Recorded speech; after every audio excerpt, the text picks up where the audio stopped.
It's bear hunting season, and Dan Campbell is hungry for some kneecaps. If you can just get a hold of them and you start dragging their ass out to the deep, dark abyss, you can drown them. The Kings of the North are back for another year of the brand new Lions. Make sure you're locked in to Detroit's #1 sports network for all the news and info on your Detroit Lions. Woodward Sports, let's go. Welcome into the Braylon Edwards Show on Woodward Sports 2.0. Excited to be with you guys at the start of this beautiful week, and I promise moving forward, Braylon will be here. Braylon will be on the desk, and Braylon will be here rocking and rolling with you guys. Football season is here. But before we get into all those things and all the semantics, I say hello to my co-host, Anson Wells. Anson, how you doing, brother? I'm surviving mid-August. I think we all are. I was over my best friend's house yesterday, and his daughter was just absolutely distraught because she has to go back to school very soon. And in fact, she's going to middle school for the first time. But there's that kind of feeling out there, I think, right now where we all know it's just about to end, and it hurts a little bit. I'll tell you, the universe has been against me all day, but she's not winning. I'm glad you said that as I welcome in Sweet Potato Came, as well as B-Lad on the ones and twos, as well as the TD Booth. How you guys doing? How you feeling? B? Welcome back. I'm doing pretty good. Coming off a low-key weekend. Got some fresh produce from Eastern Market. Finally get my salad intake going again. Salads are safe again? I mean, I'm risking it. I can't. I'm going for it. Eastern Market is about as fresh as you can go. Yeah, Realistically, smart. I feel as though once the salad wave came out, whether it was Taco Bell, whether it was all salad organics, whatever. Exactly. But it did do a level of clean eating. People started to get away from fruits. People started to get away from vegetables, and it was an excuse to eat the BS. I myself jumped into the BS wave. A couple too many chicken sandwiches, a couple too many fries, if you will. So I'm glad that it feels safe because I, too, feel you. Got to eat some of that healthy food. Anson, you mentioned it. Remember when that Emoji movie came out? Now, this is maybe 10 years ago. The Emoji movie doesn't matter because the movie was horrible. But the character that was being portrayed was meh, M-E-H, meh. And that is very much how I feel. I felt that way this week. I felt that way last week. I felt it over the weekend. Just meh. Legitimately, got a chance to play It's all those fries. No, you know it maybe is, though. But nothing feels the same. I'm talking about I'm in the gym. Nah. Golf. One D-Max golf outing. Had 3 good sticks that I played with this past Friday. Got a chance to win the Gary McCarty. You won it. We won. And you're down? Yeah. But it was meh. There's a trophy from the outing, and I promise you, ladies and gentlemen. You know what? That's a man who's won too many trophies right there. That's what it sounds like to me. It came broken, by the way. No. It came, but with the stick? But I enjoy it. You know what I'm saying? It's kind of it's unique, if you will. But we won the outing. I played with 2 sticks. I'm talking about one guy's a +4, the other guy's a +4, and my other guy was a +6. So not Sam. LaFontaine, no, not at all. But it was boring because they were so good. He wanted a challenge. They were so good. How many strokes you win by? We won by 1. We were 18 under. Second place was 17 under. But when I tell you, after the first 5 holes, I had an eagle putt. They used 2 of my drives, and I made a birdie putt. After that, it was these 2 guys. They were doing their own thing. Oh, so you felt left out. 100%. I was like, hey, what about me over here? What about us over here? But You're not used to that. No. That's fair. I got a chance to relax this weekend. Got a chance to watch a little golf. For you, Scotty Scheffler finally showed up. 8-stroke win. 100%. He is one of 5 guys that have 8 or more in the last 25 years, if you will. Dustin Johnson himself, Rory McIlroy, and you know who the other one is. It's no other than Tiger Woods. But even that was Scotty ran away with it all weekend, so that was boring. I got a chance to highlight of my weekend. Let's hear it.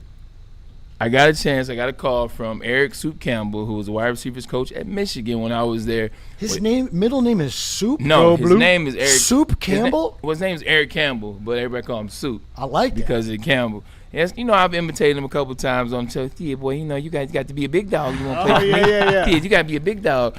He hit me up. He wanted me to come out and check out his kids. And I will say this.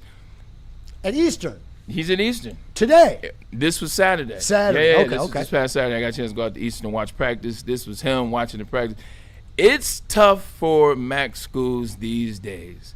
The NIL, the transfer portal and all that, I know you can speak to this as well, they've taken all the top talent out of the MAC schools. It was a struggle watching the practice on the offensive side of the ball. Defense had a couple players here or there, a couple transfers.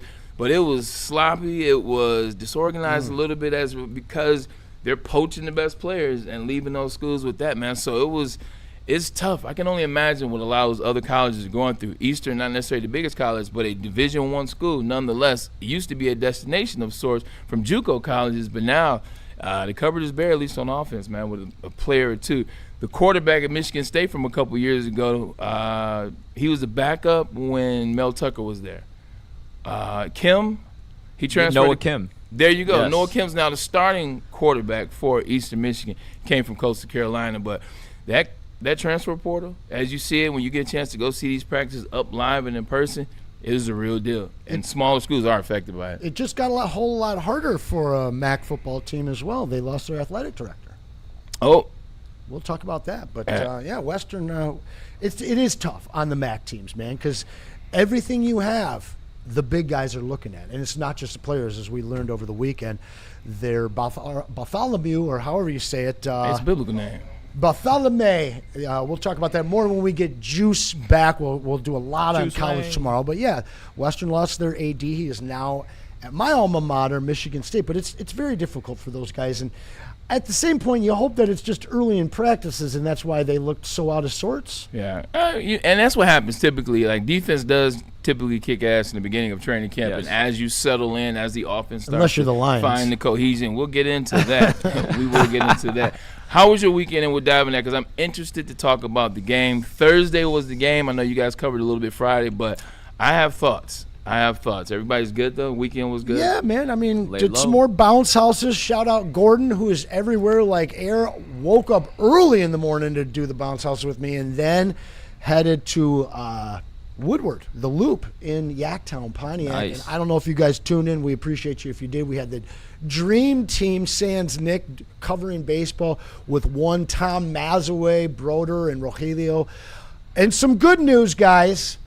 We're announcing the Lions game day shows, and guess who's on the pregame show with Sean and Neil? Oh. You guys have been begging for it. You've been asking where the hell he is. You wanted more Maz, and you're getting more Maz. More Maz. Every single Lions pregame show. Maz is joining the Unks, Sean and Neil. So, yeah, it's a very good weekend, man. I'm in good shape. The rain's coming. It seems like it's cooling off. I think it all plays into kind of being down, but you just find a way to tell yourself, stuff's great, right? Stuff is great. Lions game. Last Thursday, the Lions took on the Cincinnati Bengals. They lose 16-14. It's not about the score. It's not about that. What were the takeaways of the game? What did you guys talk about? What did you see initially in watching that game? Great question. To me, I think we've talked so much about the offensive line. And, I love it. I keep going back to the thing you said, Braylon, where each one of these guys on the line that's scheduled to start is looking to the left and looking to the right, and they don't recognize the guy next to them because they've never taken an official snap in a regular season game next to them. And then you get the information about Cade Mays, your guy that you're losing out of your center, and you got a whole bunch of other names trying to fight for left guard, trying to fight for center, a new rookie on the one end, your all-pro pushed to the other side. You don't get a chance to see him, but the offensive line looked good. They held their quarterbacks up for the most part, and they created lanes. Another thing that I was worried about was Isaiah Pacheco being hurt. Who knows how healthy he'll be this season, but that offensive line opened up holes for at least two backs because Raheem Blackshear, and then especially Mr. Sailors, they looked very good. So the offensive line, to me, and our guy, Blake Miller, looked very good. Yeah, I don't know if the offensive line looked really good. I think I saw some good plays out there. I did see some things that I like. I saw some good hand placement. I saw some aggression at the line of scrimmage. I saw them meeting at the point of attack, the defensive line. I did see those things, but it felt like a sloppy game. All around. Like, it felt like a sloppy game all around, and it's preseason game one. There were a lot of drop passes. I wasn't expecting necessarily to see that. These are the controllables that we talked about. Control the things that you can control. Catching the football is one of the things that you can control, and you saw Dominic Levet as well as Isaac Tesla, who we were expecting a lot of, having a couple drops, one that actually led to an interception for Altmaier. I think there were 9 penalties in the game that resulted in 84 yards. I think that was a bit on the sloppier side. But as it relates to some of the highlights, I did like what I saw out of some of the DBs. Whiteside most notably. When have you seen a DB play the ball the correct way, B-Lad? I mean, it feels like it's been forever. I saw him legitimately run with the receiver, turn with the receiver, and then turn back, find the ball, play the ball, knock the ball down. Like something like that, that was a plus for me. It was really good to see how that defensive back unit. Yeah, and you know how preseason goes, Bray. They're fighting for the last 4 or 5 roster spots on the team, and that's where, the sloppiness comes about, especially so early in the preseason. You're right. Nick Whiteside did have a lot of good plays in that game. And, we've seen him make some good plays last year during the regular season, but yet he played the entire game. And they weren't really throwing the ball his way, but when they were, he was making his number was called. He was making a play. Another player that I actually liked, and now he's taking reps with the ones, according to Twitterland, was Keith Abney. Yes, sir. And I saw the all-22 film on here. I wish we could show it on stream so you guys know what I'm talking about, but I saw the all-22 film on him, every snap that he took, and he looks NFL ready. And you can tell when a guy looks NFL ready the way that he runs with his hips, hip turns, everything like that. He was playing the ball, playing the receiver really well. Looks like he was taking up his assignments really well as well. So that's one player I'm very excited to see, especially because you already know how I feel about the perimeter of this secondary, Bray. Yeah, Cheeks, for the most part, over the last couple of seasons or so, this is their opportunity to get better. You talk about Keith Abney Jr. He is a player that we on the show have talked about a lot, but I have talked about since day one. I thought he was still in the 5th round. I like his ability, the long arms. He plays with a type of cerebralness. And you saw in the game, he's a little bit aggressive. He's a little bit aggressive. He will come up. He will tackle you. He will get his hands around you, and he won't let you go. So that was good to see, excited to see that. But one of those things about Keith Abney Jr., when you're playing against Jamison Williams, Amon-Ra St. Brown, and Isaac Tesla, we'll talk about him in a second, but when you're playing against those guys in practice, day by day, when you get to the games, it's a little bit easier, no matter if you're seeing Jamar Chase or not. So watching Keith Abney Jr. was really excited to see that what we saw on film of him coming out of Arizona State seemed to show itself on film this past Thursday. Another thing that I was very impressed about, I know you talked about your guy, the Egyptian magician. There we go. I was waiting for his name to be said. We call him the Pharaoh's Fury here on Braylon Edwards show. Say less, the Pharaoh's Fury.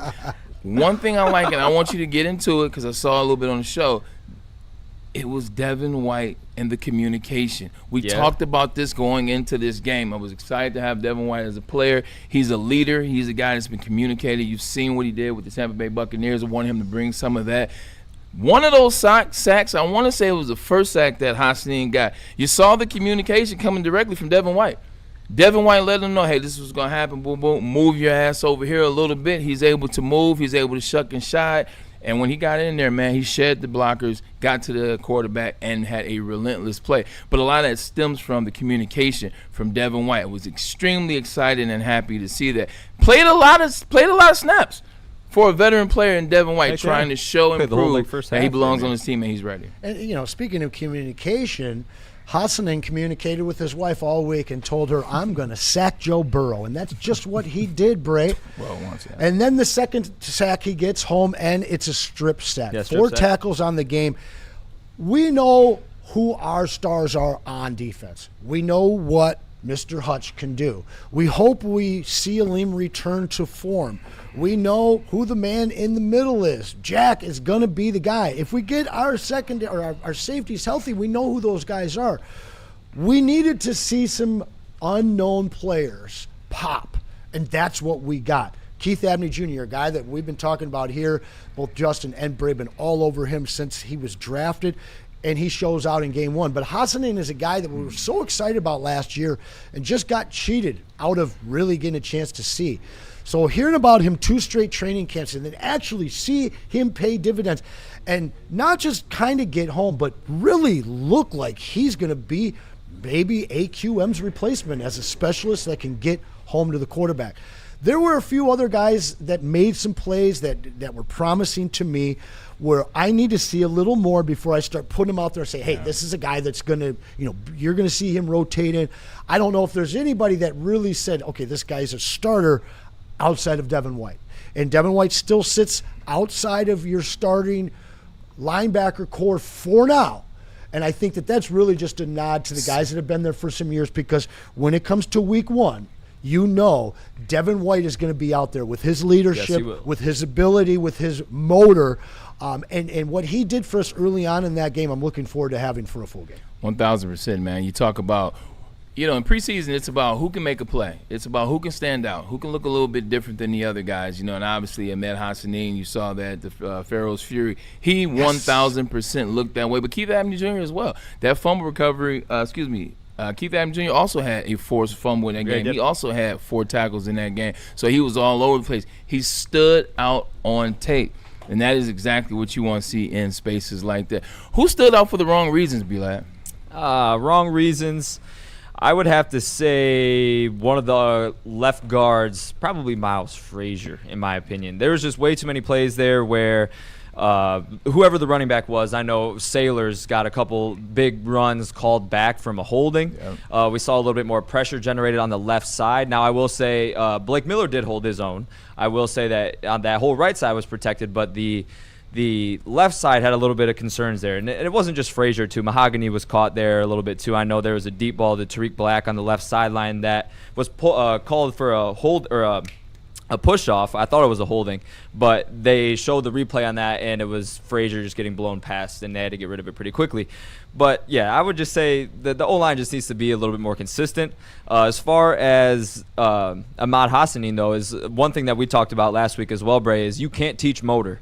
His motor is very, and especially as a defensive end, like if you're playing that pure rush position, you need to have a motor unlike anybody else in that field, and you could tell he wanted it more than his opponent lined up across from him, and that's the reason why he had a day like he did. Yeah, 1,000%. I feel like there are 3 ways to get sacks. There's if somebody blows the coverage, if somebody blows the protection, if you blow somebody up, and the other one is just a relentless pursuit. And that relentless pursuit you saw out of Ahmed Hassanin. So excited to see that and what it can be. Once again, it's preseason game 1. You don't respond in too much. But what you saw, and that motor is real. I want to talk about Tesla. Can I stop you real quick because I do want to get to Tesla. Yeah, go ahead. I've got a super chat here from Will I Am. We can say his name. Oh, yeah. We can say his name finally. Marcus Davenport has signed with the Chicago Bears. The Hammond Gary Bears? Hammond Catfish. I actually drove through Hammond the other weekend. I have some footage. I actually got some interviews with some Hammondites, which we will be presenting to you guys soon. I got chirped. Now, Profile Surfer said I was wrong and that they have updated the depth charts. Something very interesting, Braylon. They have not updated the ESPN or My Lads, shout out B-Lad, website. However, the DetroitLions.com, this is fascinating, have updated their defensive depth chart, and it does not show 3 linebackers. It shows a 4-2-5. Justin talked about this. He did. And it has DJ Reed, Rocky Ya-Sin, Kirby Joseph, Brian Branch, and Roger McCreary as your starters. Obviously, that means Avonte Maddox and Chark Clark are going to step up in case that those guys both miss week 1, or maybe you do see a 4-3 typical, Lions defense with Mr. White starting until they get those guys back. But to see this updated on the Lions website is very fascinating. It's fascinating, which means you've seen it in practice. It means what they've seen in practice out of that, when they play in that formation, when they play in that style of defense, they like what they see. It gives them the best chance right now for success defensively. That's what you're seeing by them updating that so fast, because they only saw 1 game, and here we are. Yeah. You know what else that could mean as well is they might line up more in a loaded box and really try to rush 4 and drop 7 instead of blitzing 65% of the time like they did last year. That could be another reason they're trying to change it up. Explain a little bit to the layman man out there, if you will. Last year, the Detroit Lions didn't generate enough pass rush. For everyone that doesn't know, their front 4 was not that good as far as the statistics, the numbers game goes. And we, the Detroit Lions, did not even meet the qualifications of lining up in a loaded box, which means there are 6 guys in the box, 6 or more. And we were consistently either sending safeties, nickels, or specific linebackers on blitzes to generate a pass rush. Now that allowed us to play man across the perimeter and obviously in the secondary, and we weren't that good in that either. So maybe they're going to drop more linebackers, more nickels, and more of a zone bracket coverage. That way they think they are very confident in the front four to get home and to generate a pass rush and to disrupt the quarterback more often. Maybe they see something in practice that we haven't seen yet. Also, too, this is Kelvin Shepherd helping his defense out. Like last year, he did not help his defense out. He put them in bad spaces. And when you put a defense that's not necessarily that good in bad spaces, what do you expect to happen? I mean, we saw those results, especially in the second half of the season, with exceptionally the last 5 games. So this bodes well for Kelvin Shepherd, who a lot of people had an issue with him wearing a towel on the sideline over his head. What was the big deal about the towel on the sideline? It was a rainy day. It was a rainy day. I thought you were going somewhere else. I had an issue with him last year in general. As you should. And he was about as creative last year as a high school defensive coordinator. This year, through one preseason game, I know Jeff Walker was excited. Stunt. Yeah. He loves that word. And they did. They were very creative in their pass rush. And they're going to need to be that way this year, especially while they wait to get their safeties back. Speaking of the defensive side of the ball in the secondary, what was the thought? What was the reaction when you saw young Ennis Rakestraw go down? Yeah, I mean, initially, I saw he made that the first play. He locked up, I believe it was Andre Ivoshiash on the sideline there. I see Ivoshiash, yeah. And I got a little hype there. I was like, okay, there we go. He's getting involved. It wasn't the prettiest, but it was a good TPU. He's a decent number 3 in the league. No, he is 100%. And I said, yeah, like the play was good, like on Rakestraw's end, but then later on in that drive, or I believe the quarter ended and they were flipping field, Rakestraw was playing off a whole lot. He was giving them way too much room. They were audibling at the line, and they were sending their receivers on out routes, 10-yard out routes, getting out of bounds. It was just bang, bang, bang, bang. Yeah. And at the time, when he initially got injured, I saw him grabbing the shoulder, and I said, this is what he was out for the last couple of years. He dealt with a shoulder problem. And once they said that he got up and he walked to the sideline, I was like, okay, maybe it's just a stinger. He can work it out. And, obviously, too, you haven't been on the field. That's another thing you have to get used to is hitting again. And that was, he lowered his pads. It was a good play made by him, like tackling open space, but you could tell it hurt. But yeah, initially it wasn't good. It wasn't good at all. I was like, man, like we just got him back and now he's down again. Like obviously it's not going to feel good right away. It is preseason, so things are tended to work out a little bit more, but initially I was like, ooh, gosh. Yeah, man. First time I saw him go down, I said, oh, here we go. It's tough. This is Emmanuel. This is Mosley all over again. This is Davenport all over again. It's tough, though. Like, when you had those injuries like he's had, talking about Ennis Rakestraw, it's tough because when you finally get out there, you know what your motor is doing. You know what the energy is. You're through the roof. You're trying to make a play. And a lot of times you put yourselves in all the situations. You're just throwing your body out there, reckless abandonment, to see what happens. I mean, it was a good positioning for the tackle. Just came up a little lame. How is the shoulder? How is he doing? Do we know moving forward? I haven't heard a whole lot. Mum's the word about that, right? It looked pretty bad. Let's see if we do have an update. And I know, too, in preseason, they always tend to take the most precautionary route of all time, obviously. Especially with guys like that. Correct. Especially with guys with injury past, like, how you mentioned Emmanuel Mosley. Same sort of deal there, 100%. So that's another thing you just always have to keep an eye out for. Those injury lists aren't really true in a way. They're just nourishing something that has been bothering them, and they're not trying to prolong it, obviously, for the incredibly long football season we have ahead of us. But I will say this, though, just sticking with the defensive side of the ball, when you're going against guys that are going to play their starters, the Cincinnati Bengals, they played their starters, Joe Burrow, Jamar Chase, T. Higgins, those guys started the drive, they started the series, that they were locked and loaded. You expect to see them to kind of go down there and make something happen and look like a level of efficiency. Because this is the Cincinnati Bengals that didn't make the playoffs last year. Yeah. This is the Cincinnati Bengals that a lot of people are trying to write off, if you will. Joe Burrow. Zach Taylor's on the hot seat. More questions about Joe Burrow starting to come out. A lot of them coming from Detroit Lions fans, which I appreciated. But you start looking at the stats and what's happened over the last 4 years and the playoff wins and the lack thereof and how many times they missed the postseason. I don't care how many yards you throw for on the regular. You got to do something.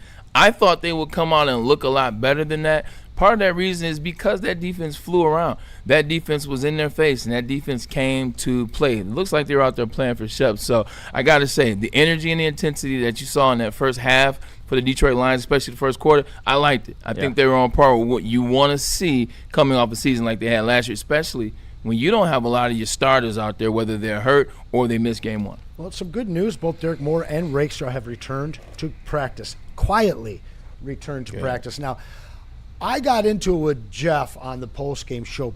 I thought that Rakestraw looked decent. And he's actually taking exception to how he was ranked by PFF. He was in zone coverage all of that game, aside from basically one play where there was a coverage catch made on him. Yes. Did have 5 tackles very early on in the game, and to me, I thought that he was around the ball making plays. Now, everybody said that they picked on him. They threw to him in his zone coverage, and then he made the tackle. Going through like a checklist of people that you were looking at in this game and how they did. Blake Miller, stock went up. McLaughlin, I thought looked very good. Hey, decent. Gave up the 1 sack, Yeah. but I actually watched like a 2-minute clip of every one of his snaps. He played well. He did. Abney going up. Skylar Gill-Howard looked good. Facts. Absolutely. Facts. Altmaier, I wasn't excited about him. Didn't Very hate him, plateaued. but very much. And we'll talk a little more about that backup quarterback play. Hassaning ×2. Lacey, Hunter, those guys all kind of neutral to me. Meeks and Whiteside, definitely good looks. But to me, I thought Rakestraw, considering the fact that we haven't gotten any healthy play out of him. The guy's out there making tackles. And again, you were asking them to play a zone system. Absolutely. So the ball's going to get there, especially the Bengals' game plan was short passes. They weren't going down the field. Jamar Chase and T. Higgins were not out there for very long. If they were out at all, I think Jamar didn't play. T did. Maybe I'm wrong. I mean, playbooks are always shallow in preseason anyway. It's more just of a really dress just rehearsal. scratching the The surface. fact that base Rakestraw's package. already back and he's chirping back at PFF, I like the chip that's on his shoulder this week. I'm glad you brought up the offensive side of the ball. We'll take a quick commercial break. I want to come back. I want to talk about that quarterback as well as Isaac Tesla, Dominic Labette, and some of what the offense did look like. Because I got to admit, as much as we're talking about the defense and giving them some kudos and some big ups, there's a lot to not big up about that offense, and we'll get into that. Let me tell you about Planet Fitness, where your fitness is essential. 60-plus gyms. Every time I do this read, there's a new gym opening up around the state of Michigan. You know why? That's because they are the gym for you. Clean gym, squeaky clean gym, trainers on staff, and then there's no judgment. They march to the beat of your own drum. You can march to the beat of your own drum. Come on, get your workout in and feel good, feel great about yourself. You don't want to feel, well, get yourself a membership at Planet Fitness, where your fitness is essential. You know how some things are so good they should be world famous, but they're not? Our house-made vinaigrette is one of those things. And the antipasto salad, we drizzle it over. Same with our hand-battered chicken tenders. Original recipe soups and pasta sauces. It's almost as if our original, world-famous Detroit-style pizza is mocking them. And that's not very nice. You're building a whole combat sports enterprise in the heart of it in Detroit, and that's what I think is the coolest. I think with opportunity, right? Like you said, maybe you like to punch people in the face for real, and you know, you want to be a boxer, and you have an option there. Maybe you don't like getting punched in the face, and you want to make, you like the theatricals and the storylines, and so you have an avenue here. Maybe you start at one and then want to change to the other. I don't care. I just want you in the building and know that you have some place to go to explore that. Just having the ability to, what do you want to do and how do you want to do it to the best of your ability? And, it all starts with the kids. The next generation of Detroit sports media is here. Crunch Time is back on Woodward Sports. Join Jeff Iafrate and Booner Monday through Friday, 11 a.m. to 1 p.m. Taking Detroit sports coverage to the next level with massive interviews, viral moments, and the best live reactions. Get ready, Detroit. The young guns are taking over. Crunch Time on Woodward Sports. Anson here to make your decision a little easier the next time you're in front of the cooler. Choose Founders All-Day IPA, the king of the IPA category for 15 years now, because it's never bitter. It's always refreshing and crisp, and it's balanced with that 4.7% alcohol by volume. So this weekend, when you're making the choice, make it easy. Make it an all-day IPA from Founders, but make sure that you drink it responsibly. And guys, you see the man. He made the decision, and he's so happy that he did. DMAC got LASIK, and over 100,000 Metro Detroiters have done the same thing over the last 30 years. at the Aldo Eye Center. They are the vision experts, and they are offering thousands off of LASIK surgery, which is an 8-minute painless procedure that'll leave you seeing 20/20 the very next day. So make the call, 248-553-9800. It's only $19.99 per eye, regardless of prescription. No reason to wait any longer. Call the Aldo Eye Center today. And we back. And we are back talking about the Detroit Lions, whose preseason has already started last Thursday, against the Cincinnati Bengals. Flipping to the offensive side of the ball. Now, you want to talk about the backup quarterbacks? You want to talk about the wide receiver position? You guys let me know. Let's start with Tesla. Come on, man. I mean, nobody really wants to talk about Luke and the other guys, so let's talk about the big you don't want to talk round pick wide receiver. You don't want to talk about the piss missile? Dobbs will be your or backup. the Pastronaut and the piss missile. We've named them both. Well, the Pastronaut will be your backup starting quarterback. I hope so. 100%. I mean, you saw it. Obviously, he just got into camp 4 days before the preseason game. Doesn't know the offense at all. They didn't put a lot on it, but you saw his ability to make some plays. Like, he threw a dime to the tight end, and I know the tight end lost it for a second, but that was an absolute dime that he put on him, landed right in his hands. Tight end lost it for a brief moment as it was going over the defense, but the lob on that ball, that's just a backup quarterback in the league. That's a professional backup quarterback. Then you saw him be able to use his feet, get out of bounds, get you some extra yards on one drive. Josh Dobbs ended up being your backup quarterback. Just my thoughts on that. Isaac Tesla, we'll start there. Dominic Labette and Isaac Tesla combined for 5 drop passes. Now, it is preseason game 1. It is 1. But for me, B-Lad, coming off the end of the season, kind of how it ended for Isaac Tesla, they gave him an opportunity. They trusted him in the Pittsburgh game, the big catch. He wasn't able to make that catch. In the offseason, you expect things to get righted, Chip to get righted. And then to come back with 2 drops in preseason 1. You say it's not that big of a deal. Tell me why. It's not that big of a deal because of one man named Jamar Chase, who also had the case of the drops in the preseason his rookie year, and now look at it. That's what we got coming? That's what he's going to do? I hope. I mean, no, obviously not. No, he's not going to be Jamar Chase. But it was funny. Me and Anson were talking about Dominic Lovett, and this I know you're happy. This guy, Anson, was like, he was like, yeah, that's that little fantasy in your head. You're that 7th-round draft pick trying to make the team. He wishes that was him. He believes that is him in another alternate universe, and it is you in another alternate universe. But the one thing Tom Kennedy. Yeah, right, yeah, exactly. But you got he didn't drop any passes. No, he doesn't. No, he never does. does. He always makes plays. That's the good thing about TK85, baby. But another thing is, the one thing, the drops are not a concern at all, in my opinion. That's just part of the game. I know you get paid to catch the ball, but it is a part of the game. Like, we're all human at the end of the day. We're not robots. The one thing I did like about Dominic Lovett, though, his route running over the middle of the field, and he was able to disguise and sit down in soft spots and really recognize the defense. That was one thing that I got to see. He was his release work was very good against man coverage. He did make some good, some contested catches there, some catches that actually kind of caught my eye a little bit. But as far as the drops go, that's just, it's a preseason game. Luke Altmaier, that's how he got the nickname, the piss missile. I said he threw a piss missile over the middle of the Isaac Tesla. Hit him, went right through his hands, hit him right in the face. Cause it was raining at the same time. Yeah. You do have to catch the ball. I'm not going to sit here and make a mountain out of a molehill over a preseason drop. Just because we've seen it happen, guys like Jamar Chase, for example, everyone kind of was like, "Oh my gosh," and he can't catch the ball. Look at him now. So two things. Thing one, you're absolutely right. It is a preseason. Hey, we're all human. Like, I come up here all the time. I've had my fair share of drops, so it comes with the territory. But with that being said, Jamar Chase got drafted 4th overall. He did, yeah, he did. You have the opportunity to drop passes at 4th overall and figure it out. Like, you don't have that opportunity if you're Dominic Labette. Every time you get an opportunity, you got to make something happen. You can't have those drops because you know what comes with that is the lack of trust. If there's lack of trust, I can't put you on the field if you're the 5th wide receiver. As it relates to Tesla, this is the only – it's not an issue at all. Let me rephrase this because I know guys are clipping and guys are getting ready to say, what did he say about Tesla? It's not an issue, but it's something that I'm paying attention to. When you're the 3rd wide receiver and you're going behind Jameson Williams, where you know what he does. Last year he was 1,100 yards, 8 touchdowns. Pretty much whenever they put the ball in his hand, it's a big play. It's down the field. It's a highlight-worthy play. Amon-Ra St. Brown, 1,400 yards, 10 touchdowns, all pro. This is what he's been for the past 4 years.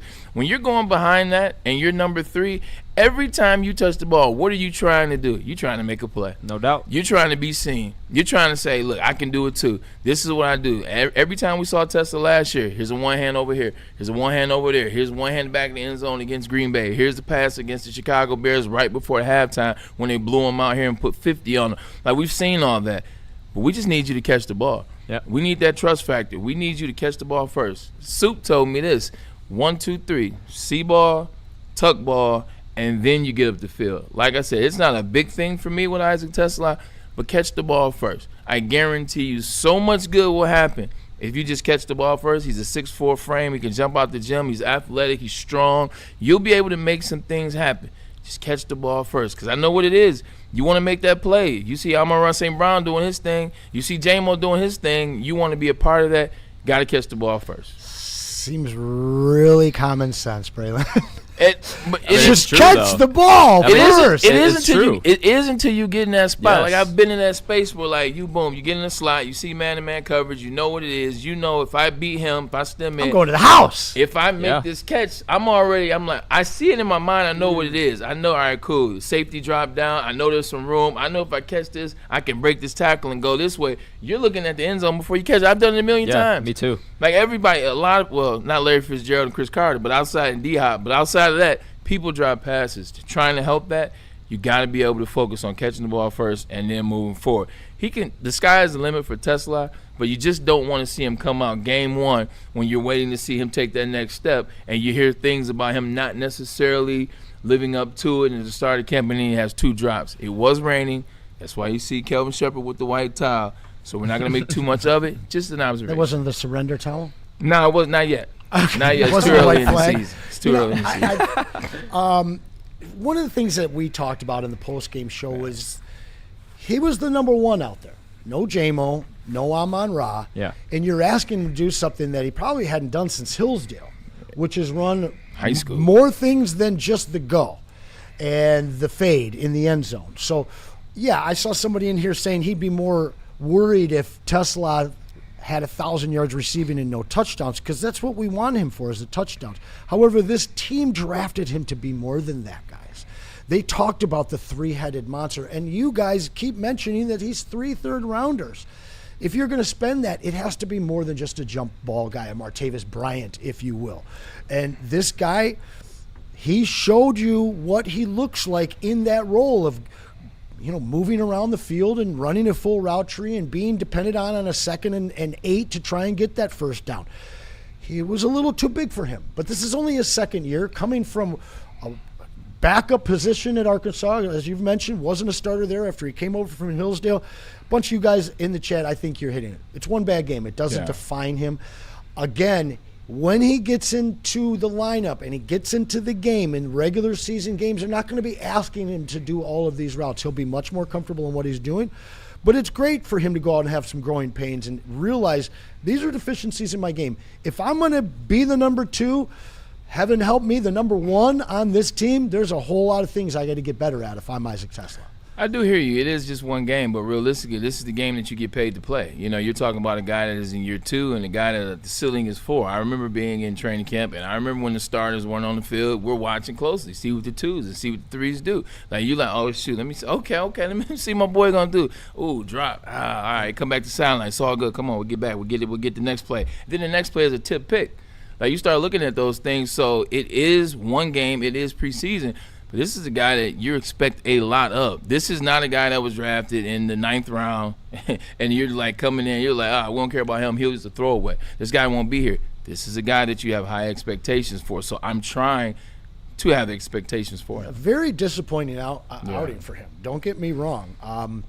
It's concerning because you think that he's this talent and you saw flashes where you wanted to see more of him, and then you give it to him. He gets that opportunity, and he flat out failed.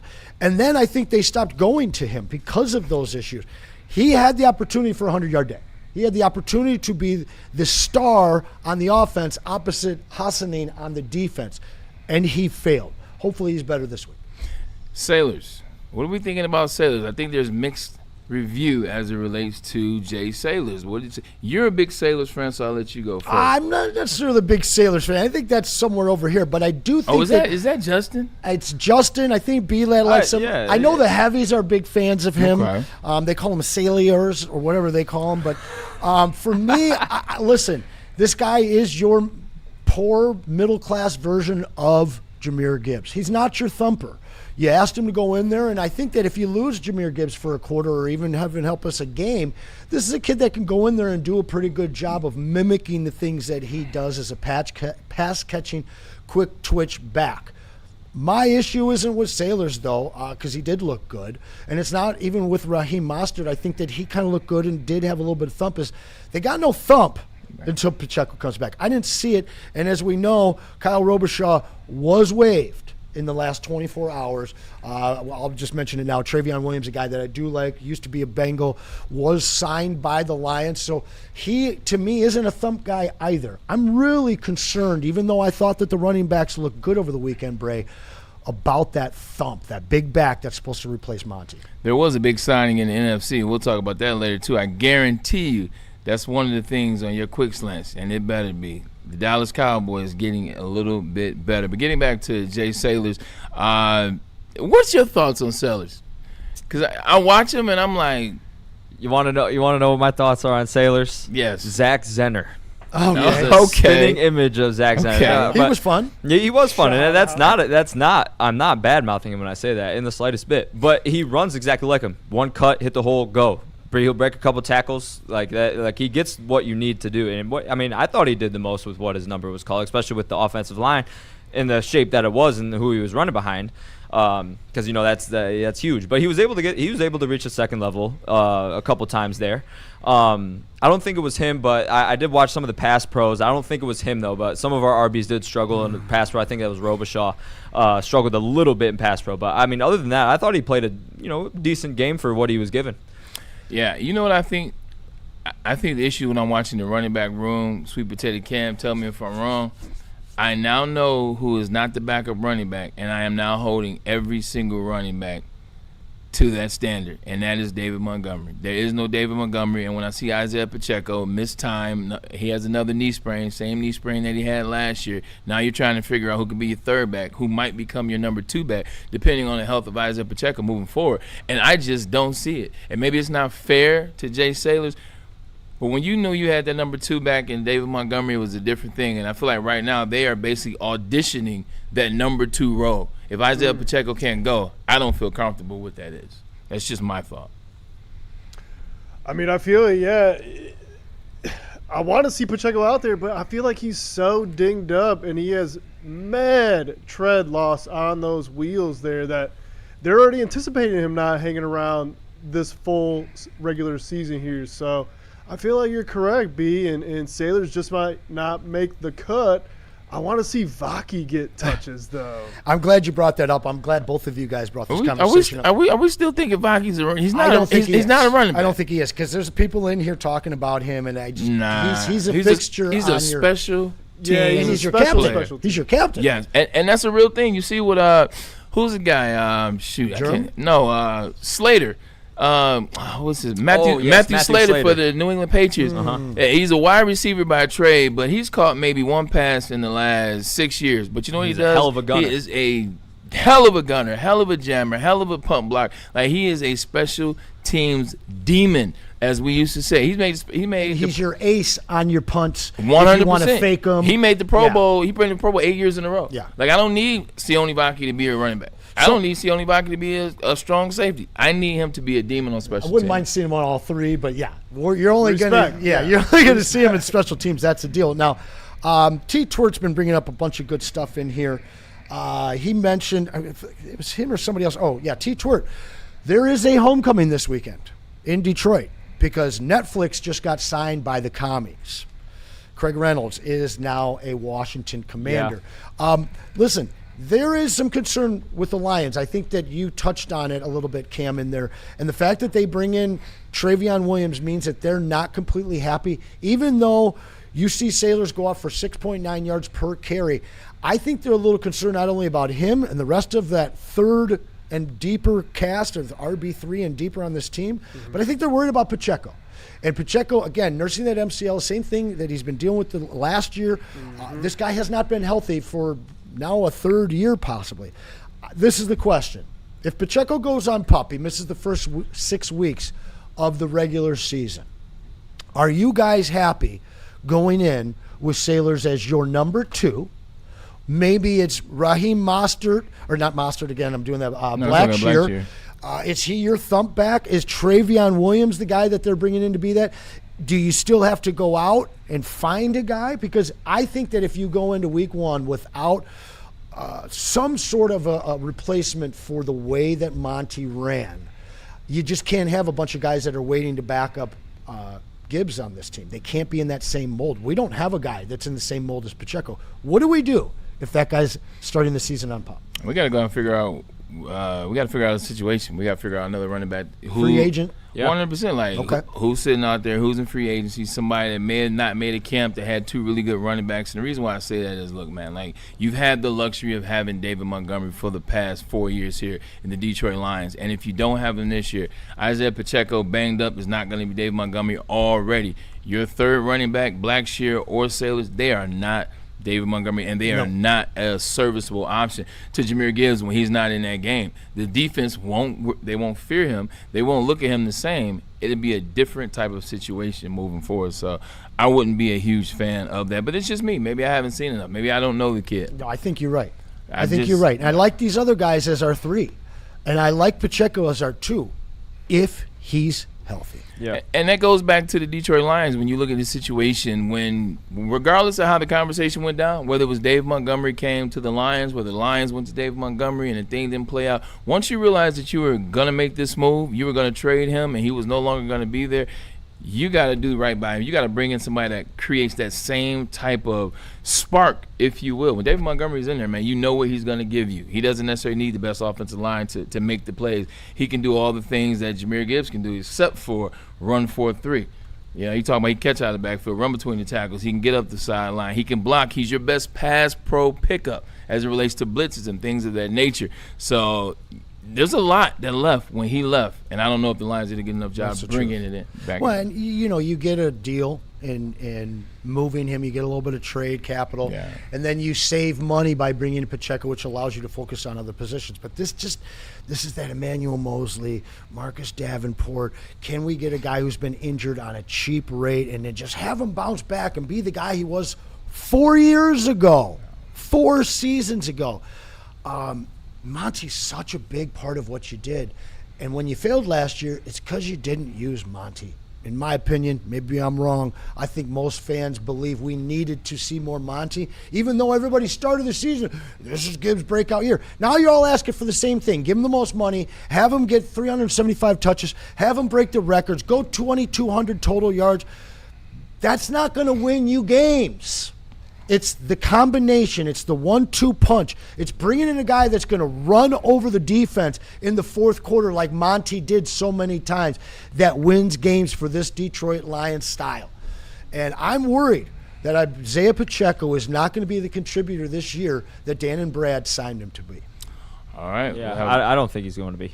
It's not feeling that way at this point. No, it's not. And at a certain point, I did say, and I really truly thought that we were going to see so much Pacheco that people were going to get pissed. Now, I do believe that now that we have this RB situation going on, you can call it a situation, I guess. But that means that Gibbs is literally going to be your all-down back. Like at least for the first couple games of the season, he is going to be the only guy back there. I guarantee you. Before they fill out this problem, I got to push back on you. I hope just to win games, but I think that they really, really are committed to a tandem back situation. Listen, they'll figure it out. But I'm saying you look what happened in Arizona. When they had Trey Benson to back up John Connor, and Trey Benson went down very early, they went and they got Amari Demercado, and they got other deep 3, 4, 5 running backs. Michael Wilson, whoever the hell that guy was. No, that's the receiver. Michael Thomas Wilson. Or Michael Johnson. They were using running backs. Oh, I know. This offense with Petzing there, you're gonna see sailors. You're gonna see Raheem, you're going to see these other guys as long as Pacheco, if Pacheco is out, because you can't sign Gibbs to this and give him 30-plus carries. He will not hold up.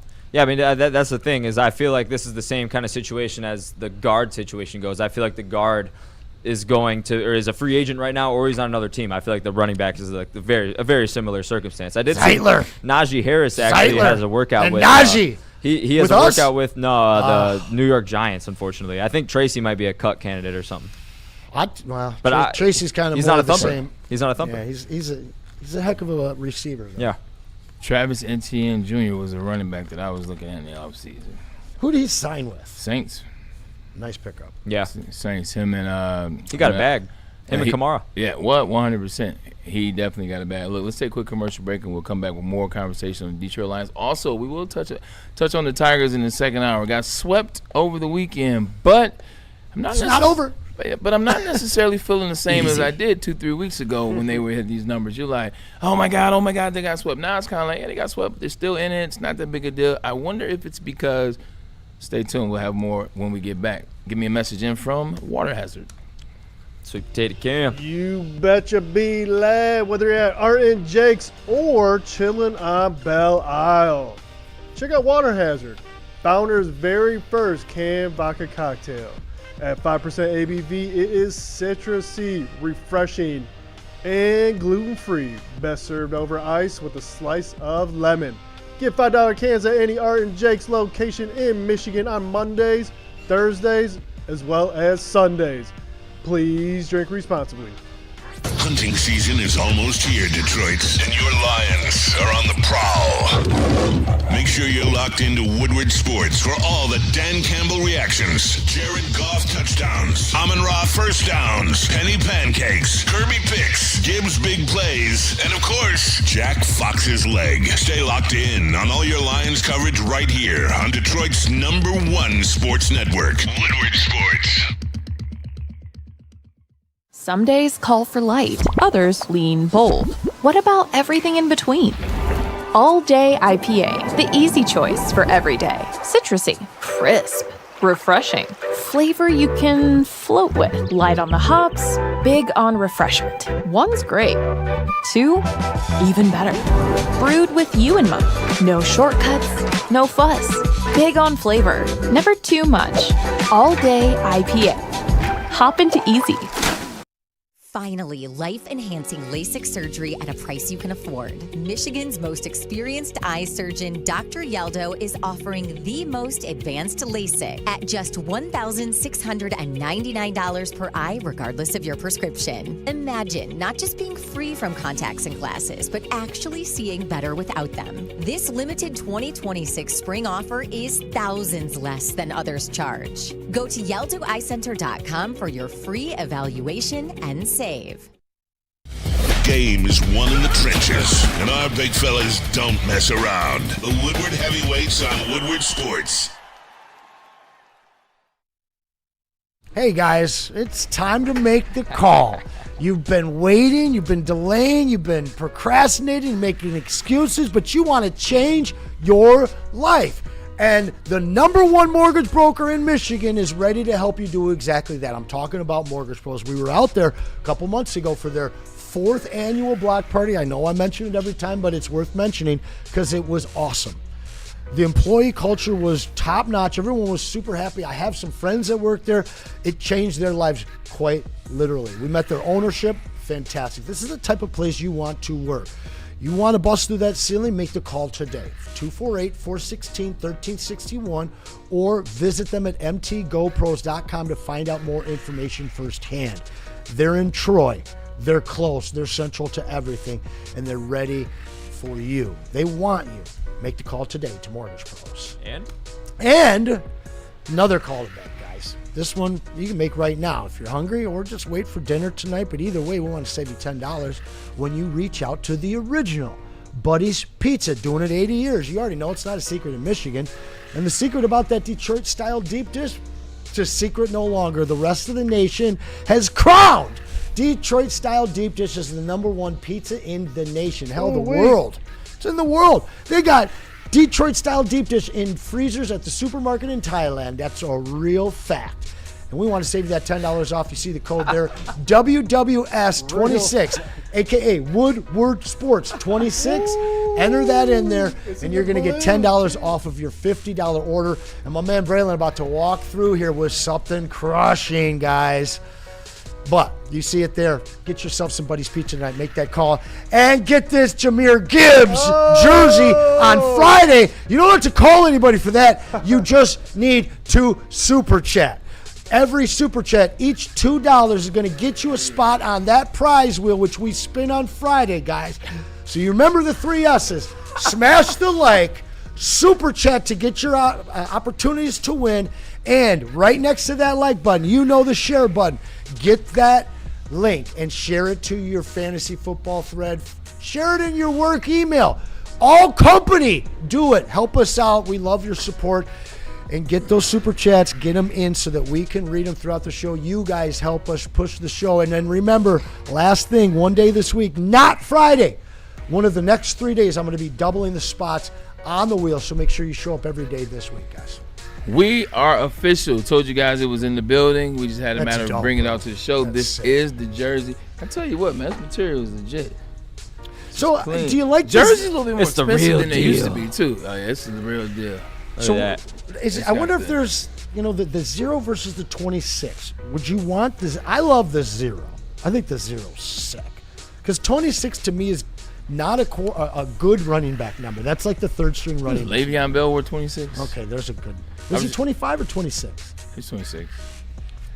Shout out Santa. Appreciate that. I think the 0 is the cooler one. It is.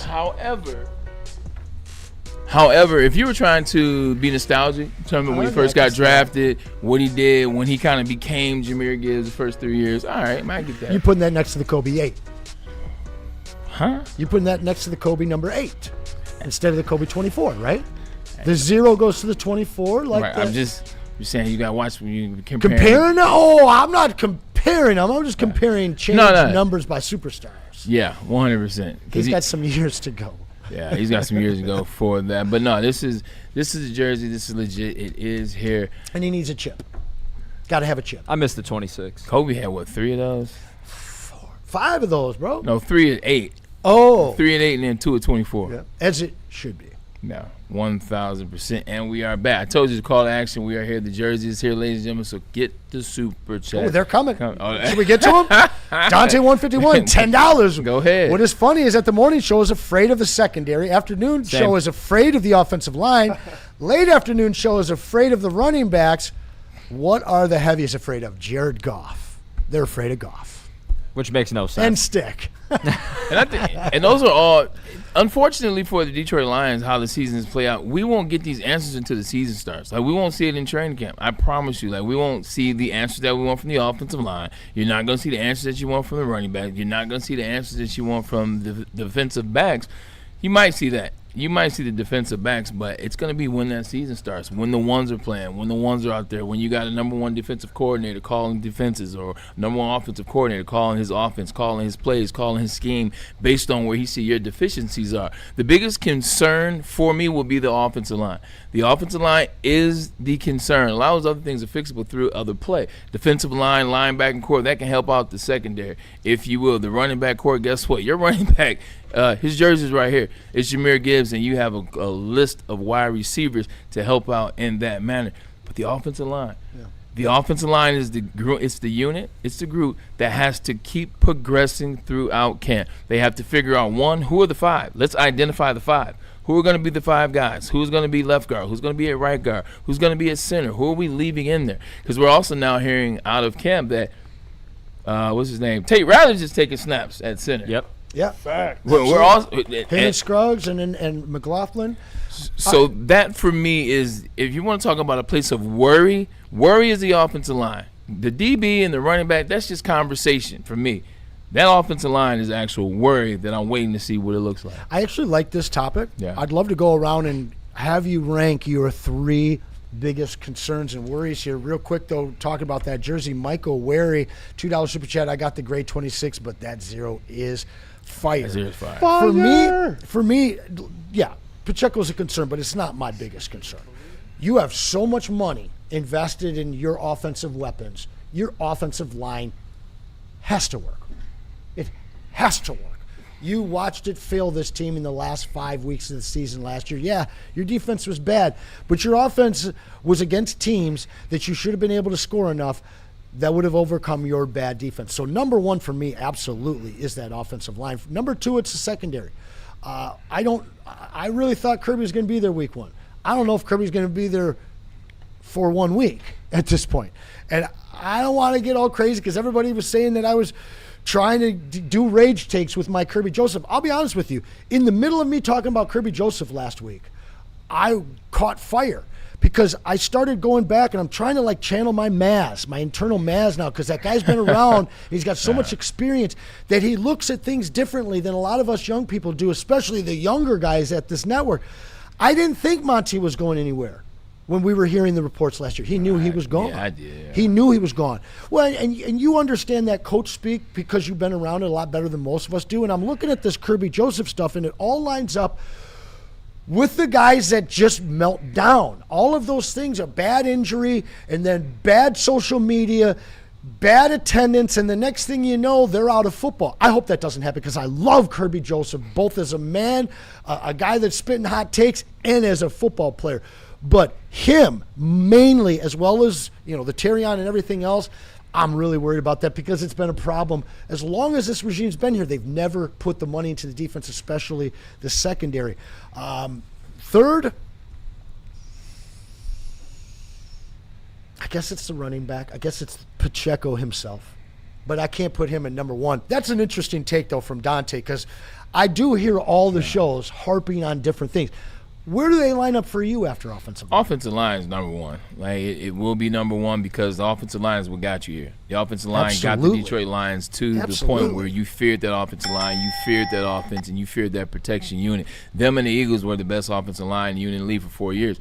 So now that you've gone away from that, and now last year you saw how to play it out, and this year you're still trying to figure out who your starters are. For me in the offseason, in a perfect world, I would like the Lions to walk in the training camp knowing what their positions were going to be. I would like them to have known. We know, even with the right tackle, you drafted Blake Miller, but you're trying to see, is it going to be Bourne? Is it going to be Blake Miller? We know you brought in K. Mays, and you knew you had Panay at left tackle. But left guard, right guard, who's left guard, who's right guard, et cetera. So for me, the offensive line is one. The secondary, the reason why that's such a conundrum is it's not like your guys are coming off being injured. That's it.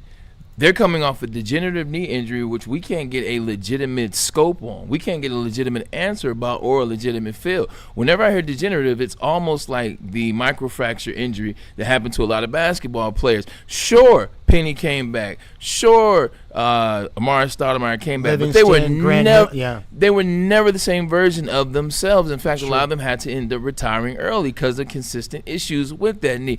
That's a cause for concern. That's a cause for scare, not only as a Lions fan, but just as a fan of who Kirby Joseph is. A lot of what makes him great is his ability to have that range, float around the field, do all those things, be able to play the deep third, be able to play up front. A lot of that takes that athleticism, so you just wonder what that can look like. Another injury to Brian Branch, another Pro Bowler, if you will, all-pro in my mind, his Achilles. Achilles is one of the toughest injuries to come back from, and it didn't happen at the beginning of the year. His Achilles happened in October. So when you just look at it from the type of injuries that those two Pro Bowl, all-pro safeties are coming back from, that is cause for concern. So for me, it would be offensive line, it would be the secondary, and then it would be the running backs. Running back three for you, huh?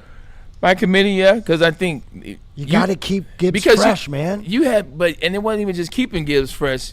We didn't view it as keeping Gibbs fresh. We viewed it as 1B. Yes. We viewed it as bringing in a guy that, hey, look, we know what it is. The motion didn't stop in terms of what you can do when David Montgomery was in versus when he's out. The motion didn't stop. Now you're looking at a situation where now you're trying to rephrase it and reframe it as giving him a spell. Putting someone in, someone that can make a couple plays, someone that can run the ball hard, someone that can maybe catch out of the backfield. So looking at it from that lens, you've had a luxury tax, not a luxury. You've had a luxury in David Montgomery the last couple of years, and now we're trying to see what that running back looks like. So for me, I would go running back third, B-Lab. Yep, I would rank this in my order. I'd go perimeter, secondary, number one.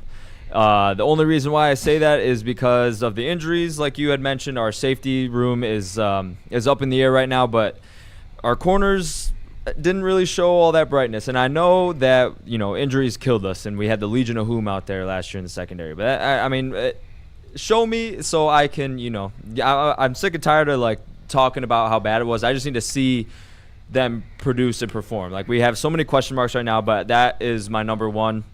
Number two, offensive line. Obviously, you guys touched on it right on the nose. It was the staple of your offense. It was the whole staple of your team, quite frankly, for the last couple of years. And we missed it last year. And we saw a lot of our talent, our surrounding toys around it. We need that offensive line. That's the glue to all that stuff. And then for number three for me is the defensive line. Defensive line, you could say it got better. We have Aleem McNeil coming back. We have Tyleek Williams coming back. We have Hutch. But that opposite edge position is still a big question mark, and I know in the middle, in the interior, there's still some question marks there. I just didn't like the way our defense was operating last year as far as generating pressure, and the fact that we were so hot and cold. There were times where they were completely silent, and there were times that they were actually pretty decent. But I just need more consistency out of them. I can work around the running back just because of Gibbs alone, and there is still stuff out there to improve that running back room. But I 100% fully agree that we won't ever reach that level of 1A, 1B without Montgomery here, or at least anyone that's around that same level. They're usually the 1A right now on another team like Montgomery is. And you had mentioned Travis Etienne Jr. being with the Saints and Alvin Kamara. That's a 1A, 1B situation. We don't have that anymore. So yes, you need a strong O-line to make the running back room better. That's the only reason why RB is not a concern for me. $75.5 million. That's why you don't have it no more. Yeah, I know that. You know that. Right. So I'm seeing here Isaiah Pacheco will not practice this whole week. Okay, and they brought in Travion Williams to be a direct competitor for the backup role, is what I'm hearing here and reading here. So. Looking forward to seeing Travion this Saturday. In fact, we will be doing the pregame watch party and postgame show from Sean Belizean's house. Baby. This guy right here will be cooking up the meat. He does his thing on that grill, man. I had a chance to go. I want to say we went last year. I went, and it was a really good time, really good fun. He and his wife, great host. Shout out to Sean. I had a chance to talk to him on Friday, so excited to come back for that. The defensive line, look, I feel like I didn't want to come back doom and gloom. The defensive line, I do believe, is going to be much better. I actually don't worry about them this much this year. I think that you're going to see something special out of Aleem McNeil this year. I know you'll see something special out of Aiden Hutchinson. Like you always say, you have your guys and your guys. I got a couple guys that have talked to Aiden Hutchinson and watched Aiden Hutchinson, actually have trained with Aiden Hutchinson this offseason. I think you will see the Aiden Hutchinson that we've been clamoring for. And I like what Tyleek Williams may bring side by side of Aleem. Yeah. The defensive line is actually gonna sound crazy, B-Lad. It's actually where I'm confident. Okay. It's actually a position of confidence for me. Yeah. Mixed in with Devin White and Jack Campbell, I'm a bit confident in that regard. If anyone in the Detroit Lions defensive line room is watching, I hope you prove me wrong, and I hope Pharaoh's Fury, baby. I hope I am what they say, dead ass wrong about the defensive line. Yeah, 1,000%. But the run, it's just, man. They said Hutch was tearing up camp absolutely terrorizing camp on Sunday. All right, what we're going to do is you want to take a commercial break, pay some bills, and then come back and we'll talk about that. Let B-Lag run through that if you will. He's got some quick slants. So he does. We hear, Braylon, could you tell us about Icon Auto, please? I can tell you about Icon Auto. You know what? Trust the Icon that the Icon trusts as well, and that is Icon Auto and Repair. More like a one-stop shop these days because they offer free car loaners and even offer to pay your deductibles. If you've been in an accident and your vehicle needs repairs, make sure you trust the team at Icon Auto Repair and Collision. With 3 convenient metropolitan Detroit locations, they are somewhere near you. That would be Shelby Township, Madison Heights, and Pontiac. They make things simple for you, much like one of our other sponsors, if you will. I'm telling you, that part about the free car loaners as well as offering to pay your deductible in right situations, that is very key and very serious in these situations. Call the Icon that we trust. Talked about Detroit media by other Detroit media, and we love it. It's the Woodward Sports Network. Experience summer in Detroit with pro soccer at Keyworth Stadium. Every Detroit City FC match brings a new reason to show up early and stay late. Tickets available now at DebtCityFC.com. This is a hungry bear.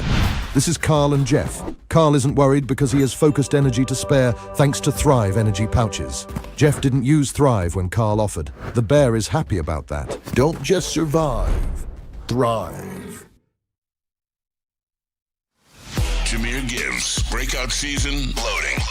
Inside the 5, Gibbs to the end zone, touchdown! Woodward Sports, the most dominant Detroit sports coverage around. Hey guys, here to tell you about Supreme Lending, the best in the game. Chad, Chris, and Christine over there. Give them a call. They're waiting by the phones. They want to walk you from start to finish, from beginning to close. They want to get you in the best form possible for a refinance or to buy a new home. Maybe it's your first home or you're upgrading. Either way, make the call early. They're going to walk you from step one to close, so that you can get in that best form possible for the best loan program possible. Maybe one of those 0% down payment programs that you see there. Mention Woodward Sports and we'll definitely save you up to $500 off of your home appraisal. It's time to make the call, guys. Get in touch with Supreme Lending today. And we back. Yes, we are. Just throwing it out there just so they can see it again. Get them in. Well, we got them coming, man. Just so they know it's signed legit. Gibbs jersey going to one of y'all in the chat. Drop them super chats, baby. Here's another one coming in. Michael Wary, who will be here Friday. Shout out, Shout Michael out. The Wary, Light Police man. will be in the building. If Man, looking forward to that. I am too. If our O-line comes together, I'm not worried about the other positions. Our D will be serviceable at worst. Hey, man. Yeah. I really, really, really do hope so. I'm telling you right now. I understand what he's saying, and I can't appreciate see that it. because realistically, the defense always under the. Let me start over. The Detroit Lions in the past 5 years, that defense has leaned on that offense. The offense has been exceptional. No it doubt. starts with the offensive line. As many points as they put up in 23 and 24, you saw that they were ahead of teams. They put teams in bad spots. When you put teams in bad spots, now they put the offense in a bad spot. So I get that. You're absolutely correct. But the if part, just wanting to see that happen in real time, wanting the Lions to feel comfortable. I think when you watch the Lions don't seem as if they're as comfortable with that offensive line going into preseason 2 as we thought we would be. More so that. Yeah. But B-Lad, you got some stuff for us? Yeah, I sure do, Braylon. And guess what, everybody? We are one Sunday closer to some real NFL football. And I like that word, real. Real. I'm talking real. If you know what I'm preseason talking about. I can't fully tap in. I can't either. Can't fully dive in. I am a film nerd, and I do love watching all NFL, all 22 film on Twitter often. I actually spend a good amount of my free time whenever I needed to burn some time. If I'm waiting on something, watching that stuff, it truly, truly entertains me. But we just had some news. Shout out to this specific NFC team that we may face this season at some point for making my job a whole lot easier because they just did this. They went out and signed Von Miller alongside a couple of the other free agency acquisitions they made this offseason. So now this is what their defense is looking like, at least their big guns. And that defense is good. They signed Quentin Williams They traded for Quentin Williams last year, signed him this year. Kenny Clark they traded for last year. He was a part of the Michael Parsons deal. Rashawn Gary they picked up in the offseason. Overshown is starting to look like the player he did 2 years ago. Yep. Nothing but good things coming out of camp. And I ain't talking about Dallas camp. I'm talking about ESPN as well as insiders that go up to camp. Seeing a lot of good things in him. And then you look at Caleb Downs. For all of the negative comments about it, from all of the he can't do this, he can't do that, all he's done in camp so far is show you that you are dead ass wrong, as B-Lad said, and I'm looking for a big season out of him. The Von Miller signing. These are those type of signings. When you're a team that's trying to get better, when you're a team that's trying to move forward, when you're a team that's just looking to add experience, veteran, depth pieces, like we were looking for at that position, I saw people hate on this pickup. I saw people say, Von Miller's washed. He didn't do this, that, and the third. He's blah, blah, blah. Von Miller had 9 sacks last year on 217 snaps. And he's got a whole lot of help. 9 sacks on 217 snaps last year. That is a luxury. That is something that we were looking for here, to have somebody with his skill, with his knowledge, his experience. I mean, last time I checked, the Los Angeles Rams saw something in him, went and got him.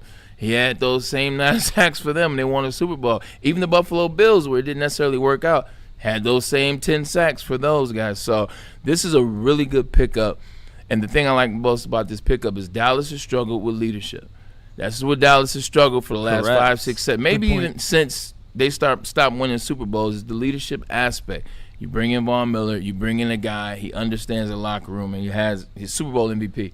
Like, what more do we have to say? This is a really good pickup for the Dallas Cowboys. I mean, these are the type of pickups that you were asking certain teams to make in the offseason. That's he fits in, and like you said, these are the type of moves that if you know that you know what you have is good, this just only makes it better because he's that mentor, he's that older guy, he's the experience that they all need. Everyone needs those type of players in the locker room and even out on the field. They've just seen it all so many times, and he's done it at the highest level possible. And you could put him in the Hall of Fame talks. Like he's an all-time great, nonetheless. Yeah, he's first ballot. That's what I'm saying. He's 2 Super Bowl wins. One of them he was an MVP. Right now he sits at 138 career sacks, which puts him 10th all time. And before the season's up, if he has those same 9, he should be number 6, I believe, before the season is over. It's like that this would kind of be on the same pedigree if the Lions were to go out and get a Bobby Wagner, for example. That's that type of guy that you know what you're going to get out of him. Yeah, age is one thing. People can complain about age all they want. Oh, he's so old. Okay, so what? He's still doing it at a high level. Von Miller, every team that he's been to has been a contender in the last couple of years of his life when he was moving around.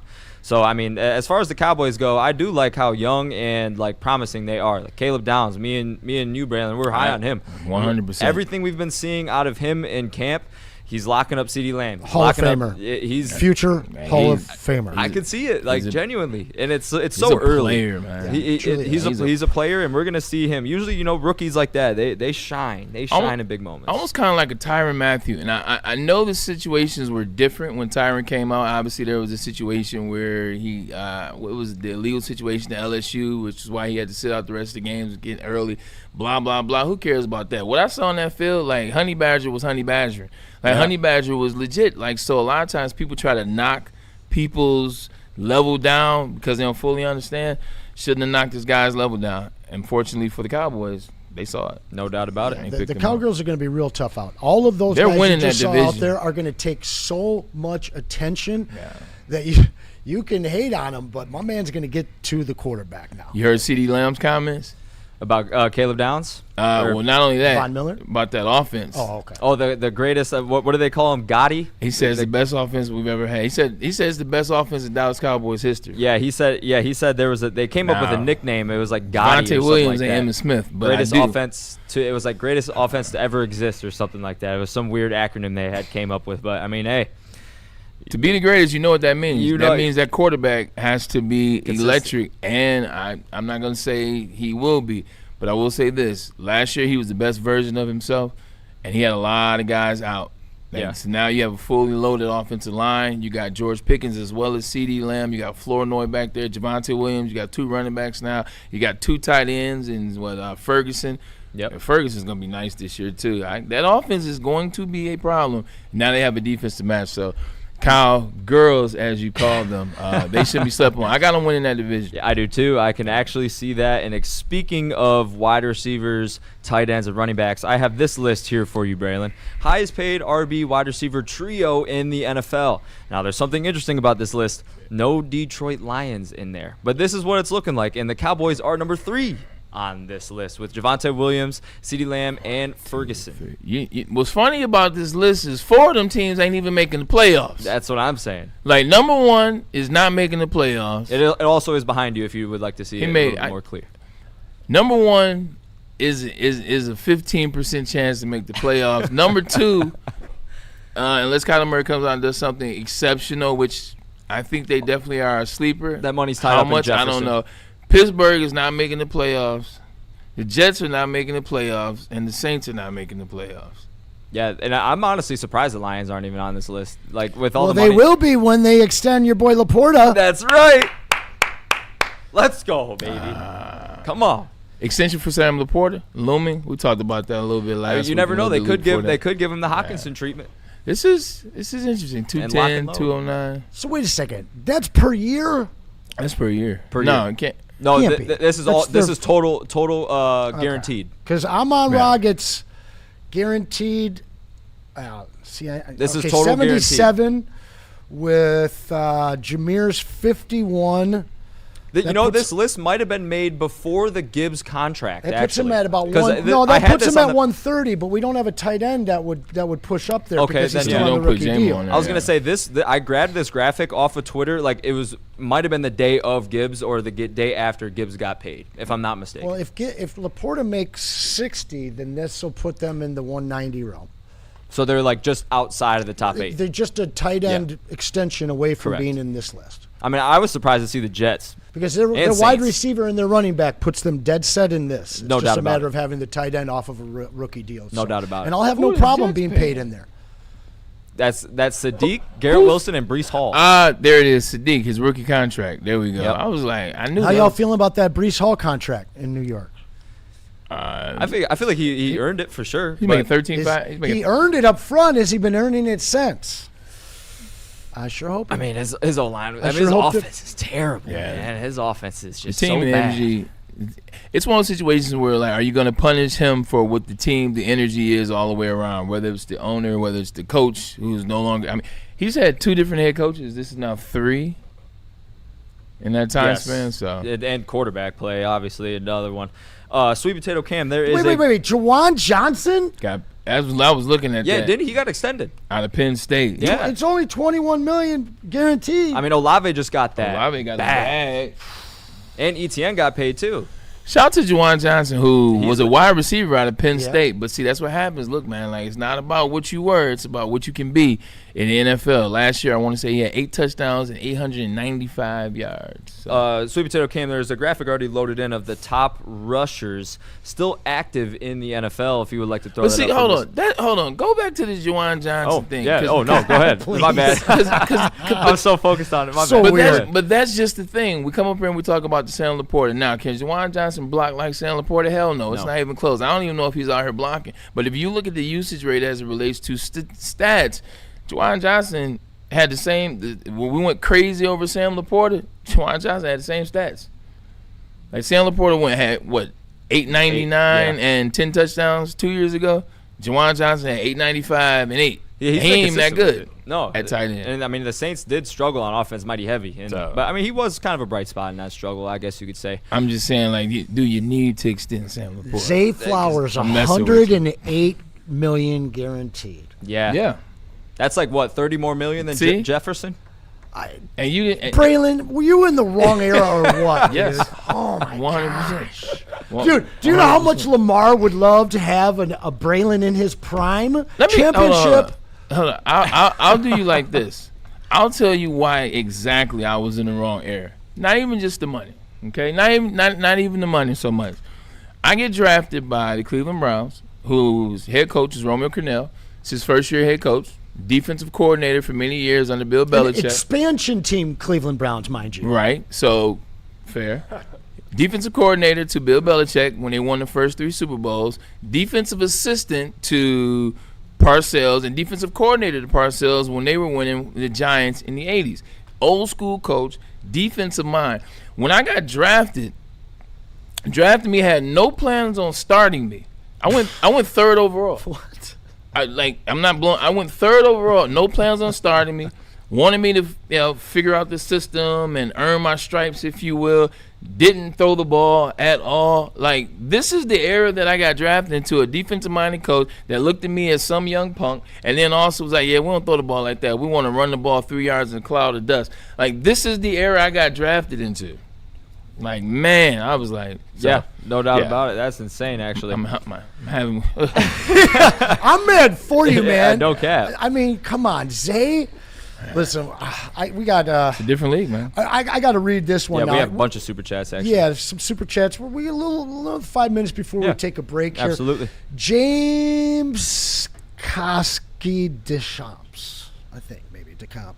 As I listen to Woodward Sports all day, every day. Hey, shout out to you. I appreciate that each show is different and discusses different things.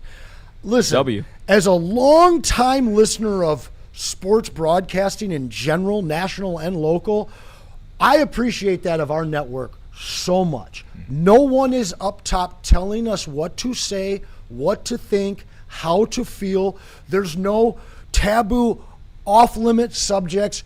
We have free reign. We are not corporate. We are truly Detroit. We are Detroit fans giving you Detroit sports with Detroit hearts, giving those takes. Even this guy who played never for the Lions is a Detroiter through and through. Oh, yeah, and he's Mr. Damn Michigan. So we appreciate that comment so much, James, because that's what we strive to be and always have since day one. Facts. We have one more super chat in there from T-Twirt21. Oh, yeah, that's a good one. You want to handle it? I will handle it. He says, I am here so I don't get fined. Plus, that jersey is fire. It is. I appreciate that, man. You are here so you just don't get fined. I remember when Marshawn made that comment, like, I was like knowing him and being his teammate, like, I knew exactly where that comment came from. I was like. Didn't he have a bag of Skittles, too? Yeah, because, he's beast mode. Oh, yeah. He did a deal with Skittles. Oh, yeah. That dude did not give a rat's, baby. And he was in, I don't want to throw it out there and ruin anything, but you probably should have seen season 3 of Euphoria. Man, I just which finished he's in. It's so good. He's in. And Yes, another he is. super chat, Randall Smalls. Go ahead. I got a Marshawn. Yeah, please, no, delay me. I love your stories. All right, so this is preseason. This is my first preseason game, Seattle Seahawks. And Marshawn's in the training room. Everybody else is in the locker room doing anything. He comes up to my locker, comes in the locker room, comes in my locker. Hey, Berlin. I told y'all a story. He calls me Berlin. Like, he's the only person I ever let call me by not my name. Like, I just if you know Marshawn, you get it. It just is what it is. Hey, Berlin, come over here. So I come in the equipment room with him, and he had his whole little setup. His setup, he had like a bottle of Hennessy. He had like some shot glasses. He had his setup. He took 2 shots before every game. Now, this has come out, so I'm not spilling any beans. He said this on air. He said this on one of the podcasts or his show. Shots of what? Hennessy. So, like, a lot of individuals, how they smoke, and that starts to come out. Percy Harvin talked about smoking. Our own Calvin Megatron talked about smoking.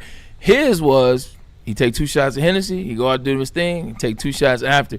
So, he said, hey, you got to take a shot. Your first game at the Seahawks. Yes. I was like, man, I ain't taking no shot before the game. He was like, oh, come on, Burl, and don't be like that. Please tell me you did. So I'm like, you know what? Look, it's preseason. I'm year 8, year 9. Why not? Take a shot. Boom. All right, man, you good? You happy? We smooth? We people? He's like, man, you a real one. Fast forward, the second series of the game, Russell throws his first ever NFL touchdown, which went to none other than me. Oh, I didn't know that. Hey. 100%. Russell Wilson's first touchdown threw me a fade route on the left-hand side. Same end zone where the refs got to play wrong on Monday night, where it was like some refs were doing this, the other ref was doing this. Same end zone, catch a touchdown. Who's waiting for me when I come off the field? I told you. I told you. That hit in the I say, baby. Shout out to my boy Marshawn Lynch. That's actually a lit story. It is. So I took a shot of Henny before preseason game. I don't recommend you do this. Don't do it. But it was an opportunity. I did it with Marshawn and ended up catching a touchdown. So kudos to Marshawn. One I can maybe see. Two shots of Henny. Marshawn took 2, but then I was like, I said, does it affect you? He said, nah, Berlin. He said, center of gravity. I was like, spell gravity. Nah, I digress. Randall Smalls can spell $5 in the super chat. Hey. Draft Bay, not to use them, and I'm the Polak. Even I'm not that duh. Promise you, like, legitimately drafted me and used me in an Isaac Tesla role, and that wasn't a shot. It's the truth. Used me in a third wide receiver situation, slot fades or fades in the goal line, slant routes, and took a second. And finally, it was 1, 2, 3, 4, 5th game of the year we played against the Dolphins, and other 2 wide receivers were struggling. They started me. I had like 95, and like the rest is history. But I was like, why do we have to wait to get here? Like, why would you draft a wide receiver and then, like, not throw him the ball? Charlie Fry or Shedeur Sanders? Who would you rather have throwing you the rock? Shedeur Sanders. With his 39% rating over the weekend. He's a Pro Bowler, Anson. I know, and I'm a Shedeur guy, so I don't mean to throw any shade at him. Deshaun Watson, man, what do you think? Did he look good? He did look good. He did look good. He is not cooked. I mean, it's preseason good, but... Hey, Odell got a chance to play, too.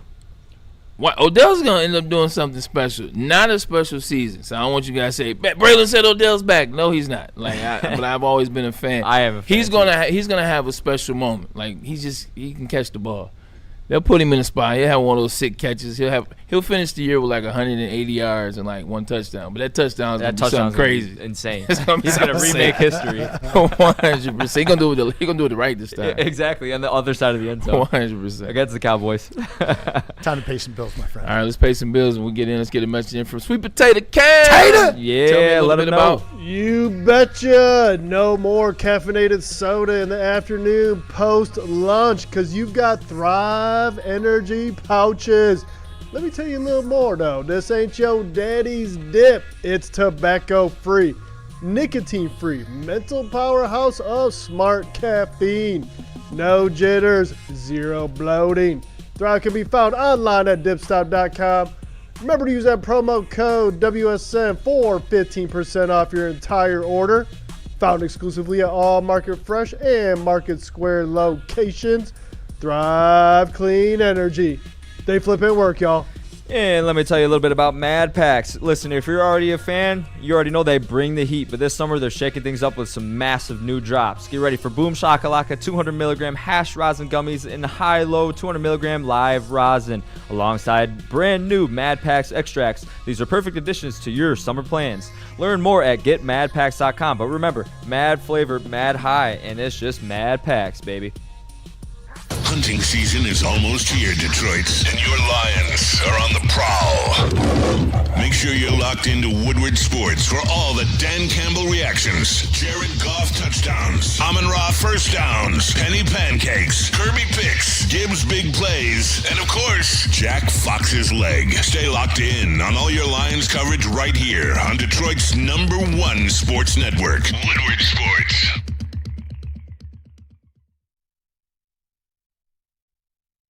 Planet Fitness now has even more best-in-class strength equipment. Join today for $1 down and save. We're stepping it up. We're not slowing down. Finding new faith, new focus. Love that new equipment smell. So, you in? Join the club today. Save when you join for just $1 down, $15 a month. Planet Fitness. We're all strong on this planet.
You smell that? That's Brad Holmes cooking. And the off-season smells good. Woodward Sports. Regular sports bars, and then there is Art and Jake's. Art and Jake's is the place you want to be on game day. 80 TVs wall to wall. The action is real. The vibes are going. The food, well, that's what we got to talk about, man. The menu is legit. Not just sports bar either. You know, they got the things that on the healthier side, if you will. Tell them about those bowls. Oh, man, the chicken bowls, the broccoli bowl, things that you wouldn't even expect unless you go to Art and Jake's, where they have 22 beers on tap. This is a place that has it all, but the vibes are electric. You see us go there. You see us on live for Tigers, Pistons, Red Wings. It doesn't matter. We are there. So should you. Pull up on Art and Jake's anytime, or check them out on the app, the A&J mobile app. The B-side and his crew at a state title agency, they just want to make things simple and convenient for you. Over 20 years of experience in the game. Doesn't matter if you're buying or refinancing a home. Why don't you come do it at a state's title agency? Because he just get things done. For all your title needs, call Mr. Deeds. That's right, baby. We are back. And we are back. It was good to see the B and his crew. I want to say that I want to say Bomber and Spinny played with the B at the Darren McCarty. The Darren McCarty. I saw those two on the card together. Yeah. Trouble. Trouble. Trouble is definitely Shout a out fair Bomber, word. though, man. This kid's been everywhere for us. He's officially with us for a year now, filling some of the biggest shoes here at the network and doing an amazing job. Shout out to Bomber, Yeah, man. definitely doing an amazing Class job. act. Every time I talk to him, he's got something up, which is a good thing. You know, he was in broadcasting. He came to get hired to be part of broadcasting. Moved into sales? And 1.0 hired him in sales. Shout One out. thing about we were just talking about Juwan Johnson. You never know. Just be ready. Your Bomber will be You ready never know. tomorrow. A bunch of you asking in the chat. Tomorrow, it's happening, 1:15 to 1:45. We'll be jerking it. Fantasy Jerks will be back. Borat. Starting tomorrow. Hold on, this is the perfect time to drop this. You We're guys, jerking it. You guys are absolutely crazy. The last, That's the new pause. I'm not saying it. You don't have to. Shaq did it for you. No, this is your way trying to force me to say. He did that. I had nothing to do with I that. put that. That's the new pause. Press play. Oh, that's your new one. Play. In the words of my boy David Logan, press play on that. Well, as we come back to your story, Dante151, he says $2 super chat. There needs to be a segment of funny Bray stories. We concur. So please, do you have more? Of course. He said, "Who is the craziest player you've ever played with at any level?" But you had more to the last story you Marshawn told, right? Lynch. Oh, it's still Marshawn? Oh, Marshawn Lynch. I got different. There's different levels and different aspects. Because there's crazy, but there's crazy, aggressive. There's crazy, funny, crazy. On the field, off the field. There's those players that the coaches are scared of. Those are the best. Where anybody else say something, the coach is like, man, shut up or blah blah blah. But some players say things and coaches act like they ain't hear it. You like, oh wait. So you didn't hear when he said that. You didn't hear when he said that. But the last part of that Marshawn story was crazy. It's this wasn't a situation where I was starting already. This isn't like the first 7 years of my career. I wasn't starting. Seattle picked me up late. So taking that chance, I'm fighting for a job. And I was like, man, look, I'm not even on the team. Oh, shut up, Braylon. You're going to make the team. So that was the last part of it. I wasn't even on the squad yet. But it ended up working out in my favor. Shout out. Where you guys want to go now? It's a good question. I mean, where do we go now? 22 minutes left in the show. I think we can maybe talk Tigers and then finish up with some peaks and cheeks or something like that. I did have one more small. We also could redraft the 2023 draft. We're all ready for that if you want to have some fun. You want to redraft the 23 draft? All right, what did you have? And then let's do something along those lines. The Tigers talk may save till tomorrow, if you will. The Tigers are an absolute disaster right now. But sorry, Chris. This is what are I they had. a disaster, or was it just one sweep? I mean, they're in They gave up 26 hits in 2 games. The roller coaster begins. Yeah, it's sometimes they want to be good, sometimes they don't want to be good. I don't know, but this is what I had for you here. Okay. I think do you have this as well? That way he could probably see it a little bit better. It's the St. Brown all times reset. Yep, there we go. Yep, right behind you. Webster Slaughter. So this Cleveland Brown, great. This was a tweet that I found on, you know how there's a Tigers data account? This is Lions data. Nice. He's only played 5 seasons, but it is already 142nd all-time in career receptions. Only 5 seasons. If he has a really, promising season like he had the last couple years, he could kind of sit in that top 75 range. And that would be putting him at 6 seasons. What do you feel about this? Do we think that he's going to be a Why are there so many Ohio players on this list? There's so many Browns and Bengals on this list. Shoot, they used to throw that ball like Bernie Kosar used to sling that pill. And so did Ken Anderson and Boomer Esiason. They got Marvin Jones on this list. I see him right there, 142. Mr. Consistent. Okay, what are you asking me about Amon-Ra St. Brown as it relates to? Is he going to sit in that top 75, top 50 range by that's all said and done, or do you think he's going to be higher? I think he'd be higher. Do you think if he? I think he'll be higher because one, he played in the era where they're throwing the ball a lot. He's 100. Yeah. He's at 100+ catches 3. Just after this year, he'll move to the top 75. Yeah, he's at 100+ catches 3 years in a row. I want to say. Are there names on this list that you were surprised about? Like that you said, I didn't know he had that many, or Forte, or he's ahead of already. Like Matt Forte is almost ahead of. He caught a lot of balls. He's ahead of a lot of people. I didn't know Plax caught that many. Yeah, I was going to say St. Brown's up there with Plaxico Burress. I didn't know Plax caught that many. I didn't know Matt Forte caught that many. I didn't know Jeremy Shockey caught that many because I feel like his career, I I actually rock with Shaq. I used to say, you talking about crazy. I've hung out with him back in the day in Miami. Like, Shockey? Yeah, what? Oh, hell like yeah. I used to ask Shockey, like, how do you make it to game My day? man from the U. How do you make it to game day with all this foolishness that you're on? Great dude, couldn't be better. But like his career kind of like mine, kind of quick, like came out of nowhere. Sure. So I didn't know he made it to 547. Kudos to him. So what is this? 5 years? I 5 years. Work, right? Yep. Shout out to the University Like, of there Florida. are a lot of good names up where he's at, and he's going to keep climbing. Yeah, you So got. if he one- matches this and does the same thing Rest in peace over to the Vince next Jackson. 5 years, he'd be in the top 10.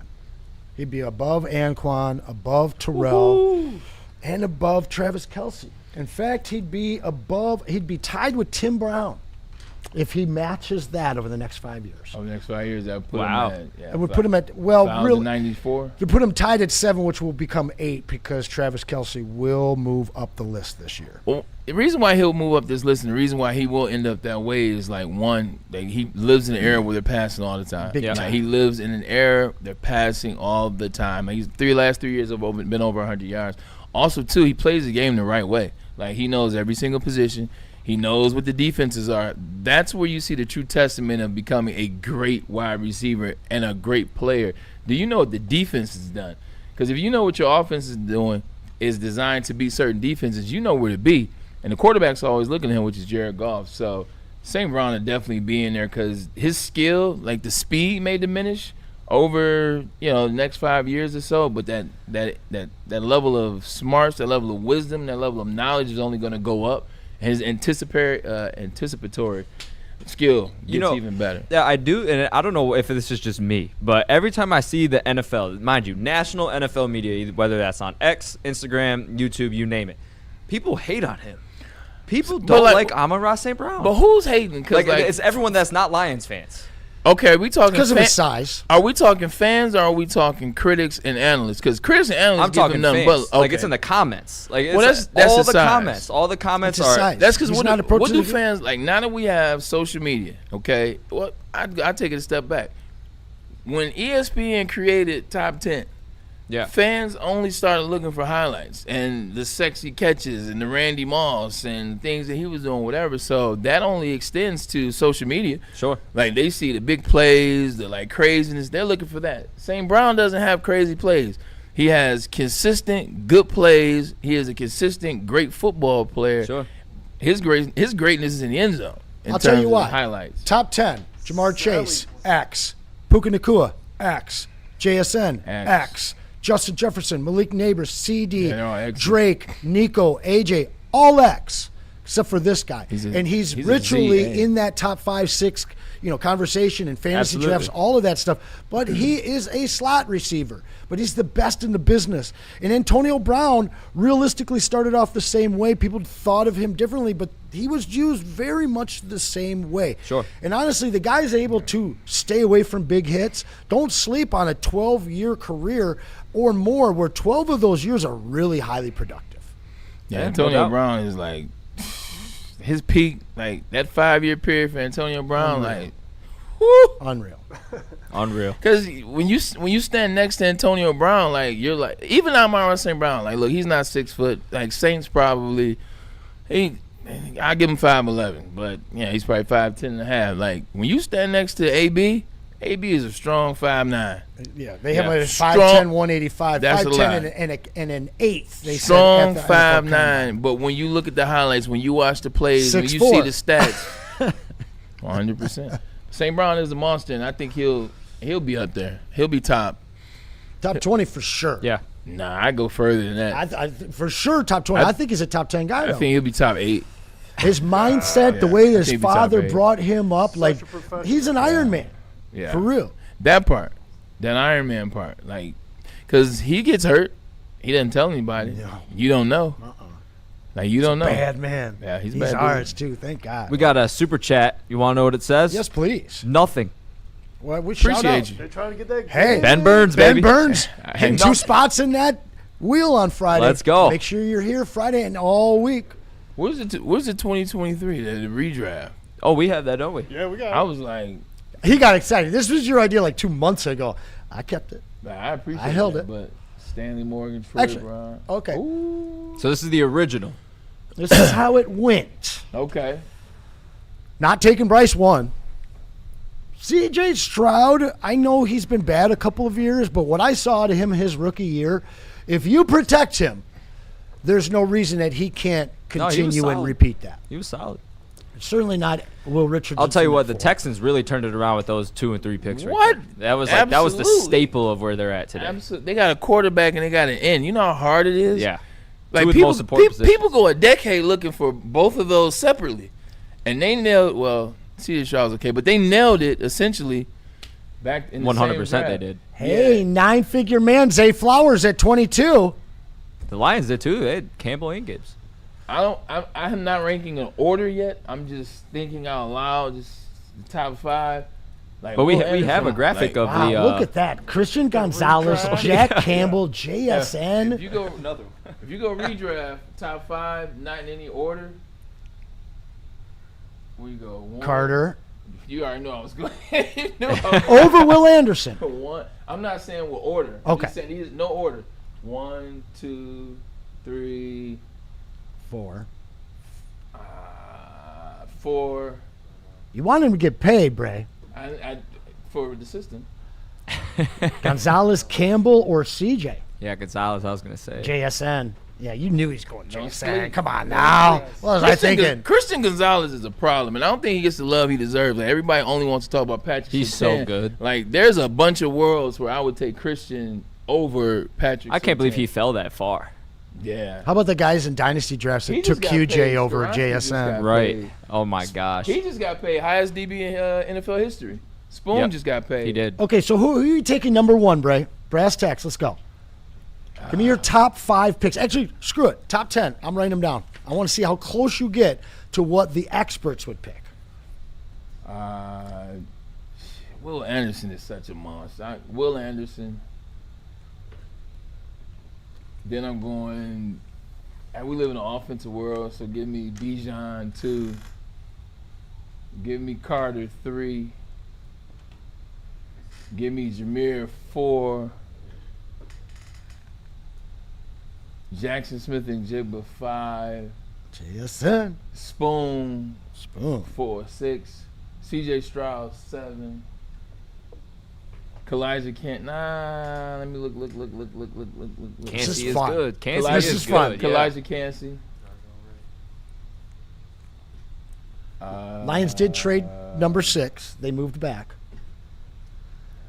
Skoronski's really good too. So is Darnell Wright. Yeah, give me Skoronski and Wright. Yeah, Skoronski just got both of those guys. Actually, just got the bag. Oh, did I say Jack Campbell yet? Or Gonzalez? You didn't say either. I didn't. Give my list. Will, Bijan, Carter, Jameer, JSN, Spoon. Okay. Then put Gonzalez after Spoon. Okay. Then you had Stroud. I would actually go Gonzalez over Spoon. And then Campbell. Okay. Campbell, CJ. Yeah. And then your 10th, Skoronski. Yeah. Okay, on the unveiling, let's see how our NFL All-Pro did. Try again. It's same. I was like, damn, Bryce Young. Try again. We got another one in there somewhere. Broderick Jones, player. Mozzie. Yeah, that's the one right there. SPC. Yeah, but it's titled incorrectly. It doesn't matter. Yeah, all right. Copy. Get it in there for y'all. You're about to fight. Somebody swinging. Ben Burns, first time I've ever super chatted all. Actually, that's the second time right there, my friend. We appreciate you. This is dirty business. Sleepy out of the 5th round. I don't think he's going number 1 right now. He ain't going number 1 right now. He'll go 11. All right, so take him off the board. Will you got. Bijan 2 you got. Devin 4. And they got Carter way later. Where do they got Carter going? At 16. Kobe These are Turner experts. to the Lions? These are experts. Oh, my gosh. Jameer Gibbs they have at 5, which you had him just one lower. Right. Or one higher. You had him at 4. Then JSN, which is... So really the only thing that you missed was the Devin. Then CJ, which is where you had him originally at 7. Zay Flowers at 8. Sam Laporta is such a Steeler. What did it say? Oh, okay. They don't have him over JSN. A-Chain at 9. Campbell 10. Brian Branch at 11. That's just fun. That's sneaky. It is Because sneaky. I didn't even think about it. Laporta shooting up to 14 from the second round. They got Laporta over Jalen Carter. Get the fuck out of here. Oh. Excuse my French.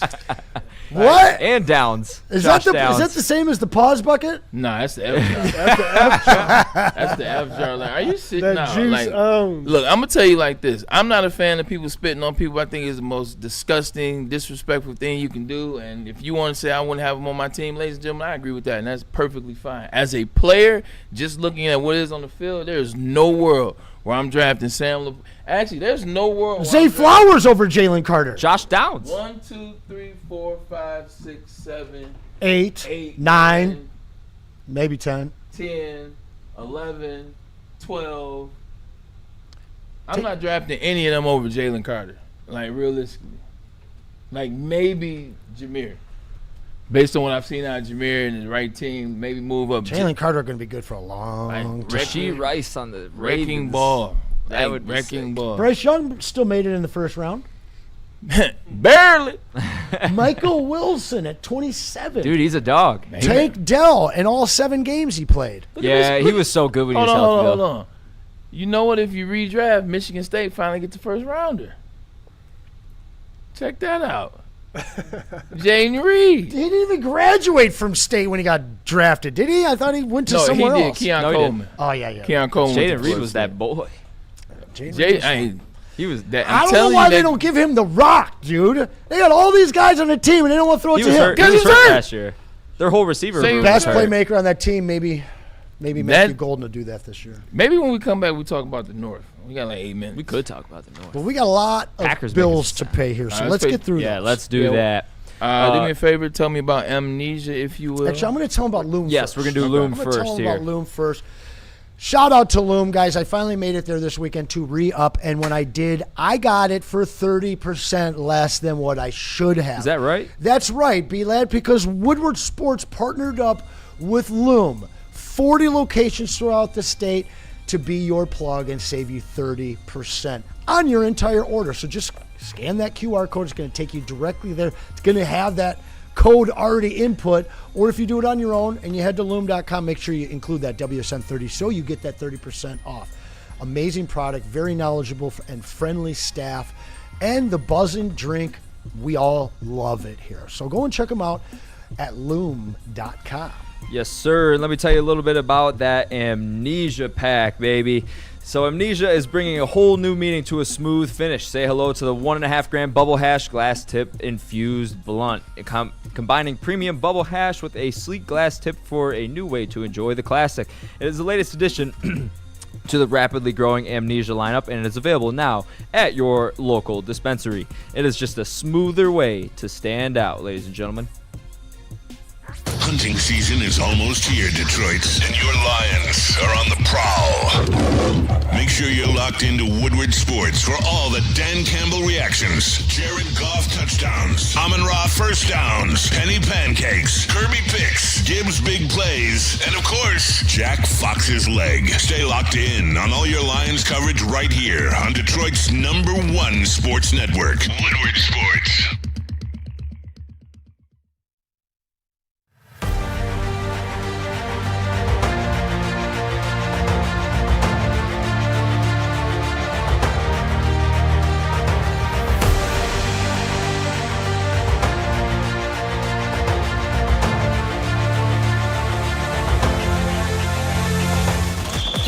Super Bowl parade in Detroit will be one for the record books. Detroit just does it different. Woodward Sports, your official Super Bowl or Bust Lions network.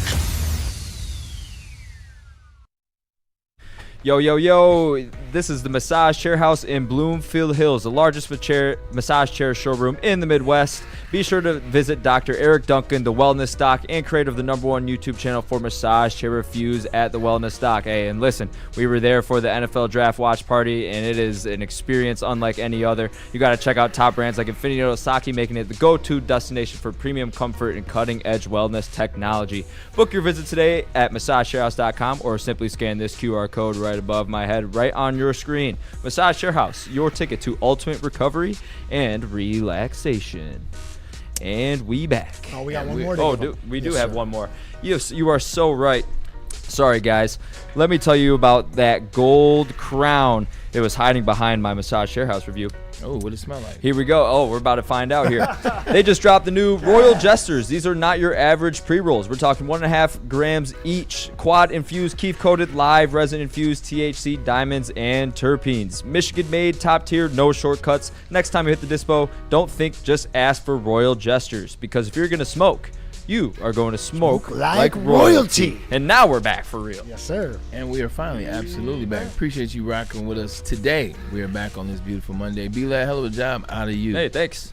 Appreciate it. Crushing it. Always at a TV. pleasure. 1,000%. Always And a in pleasure. fact, I'll hold that back. You'll hold that I'll back. hold back. Little announcement we'll wait for later in the week.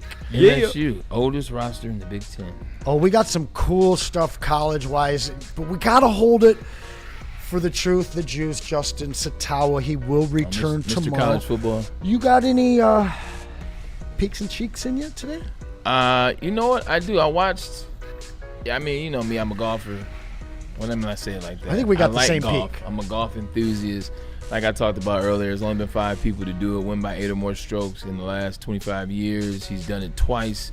Now he's on that list. And Scotty Scheffler, I just feel like he only won twice so far this season, but he was runner-up 5 times. He just did his thing. He stayed in the fight.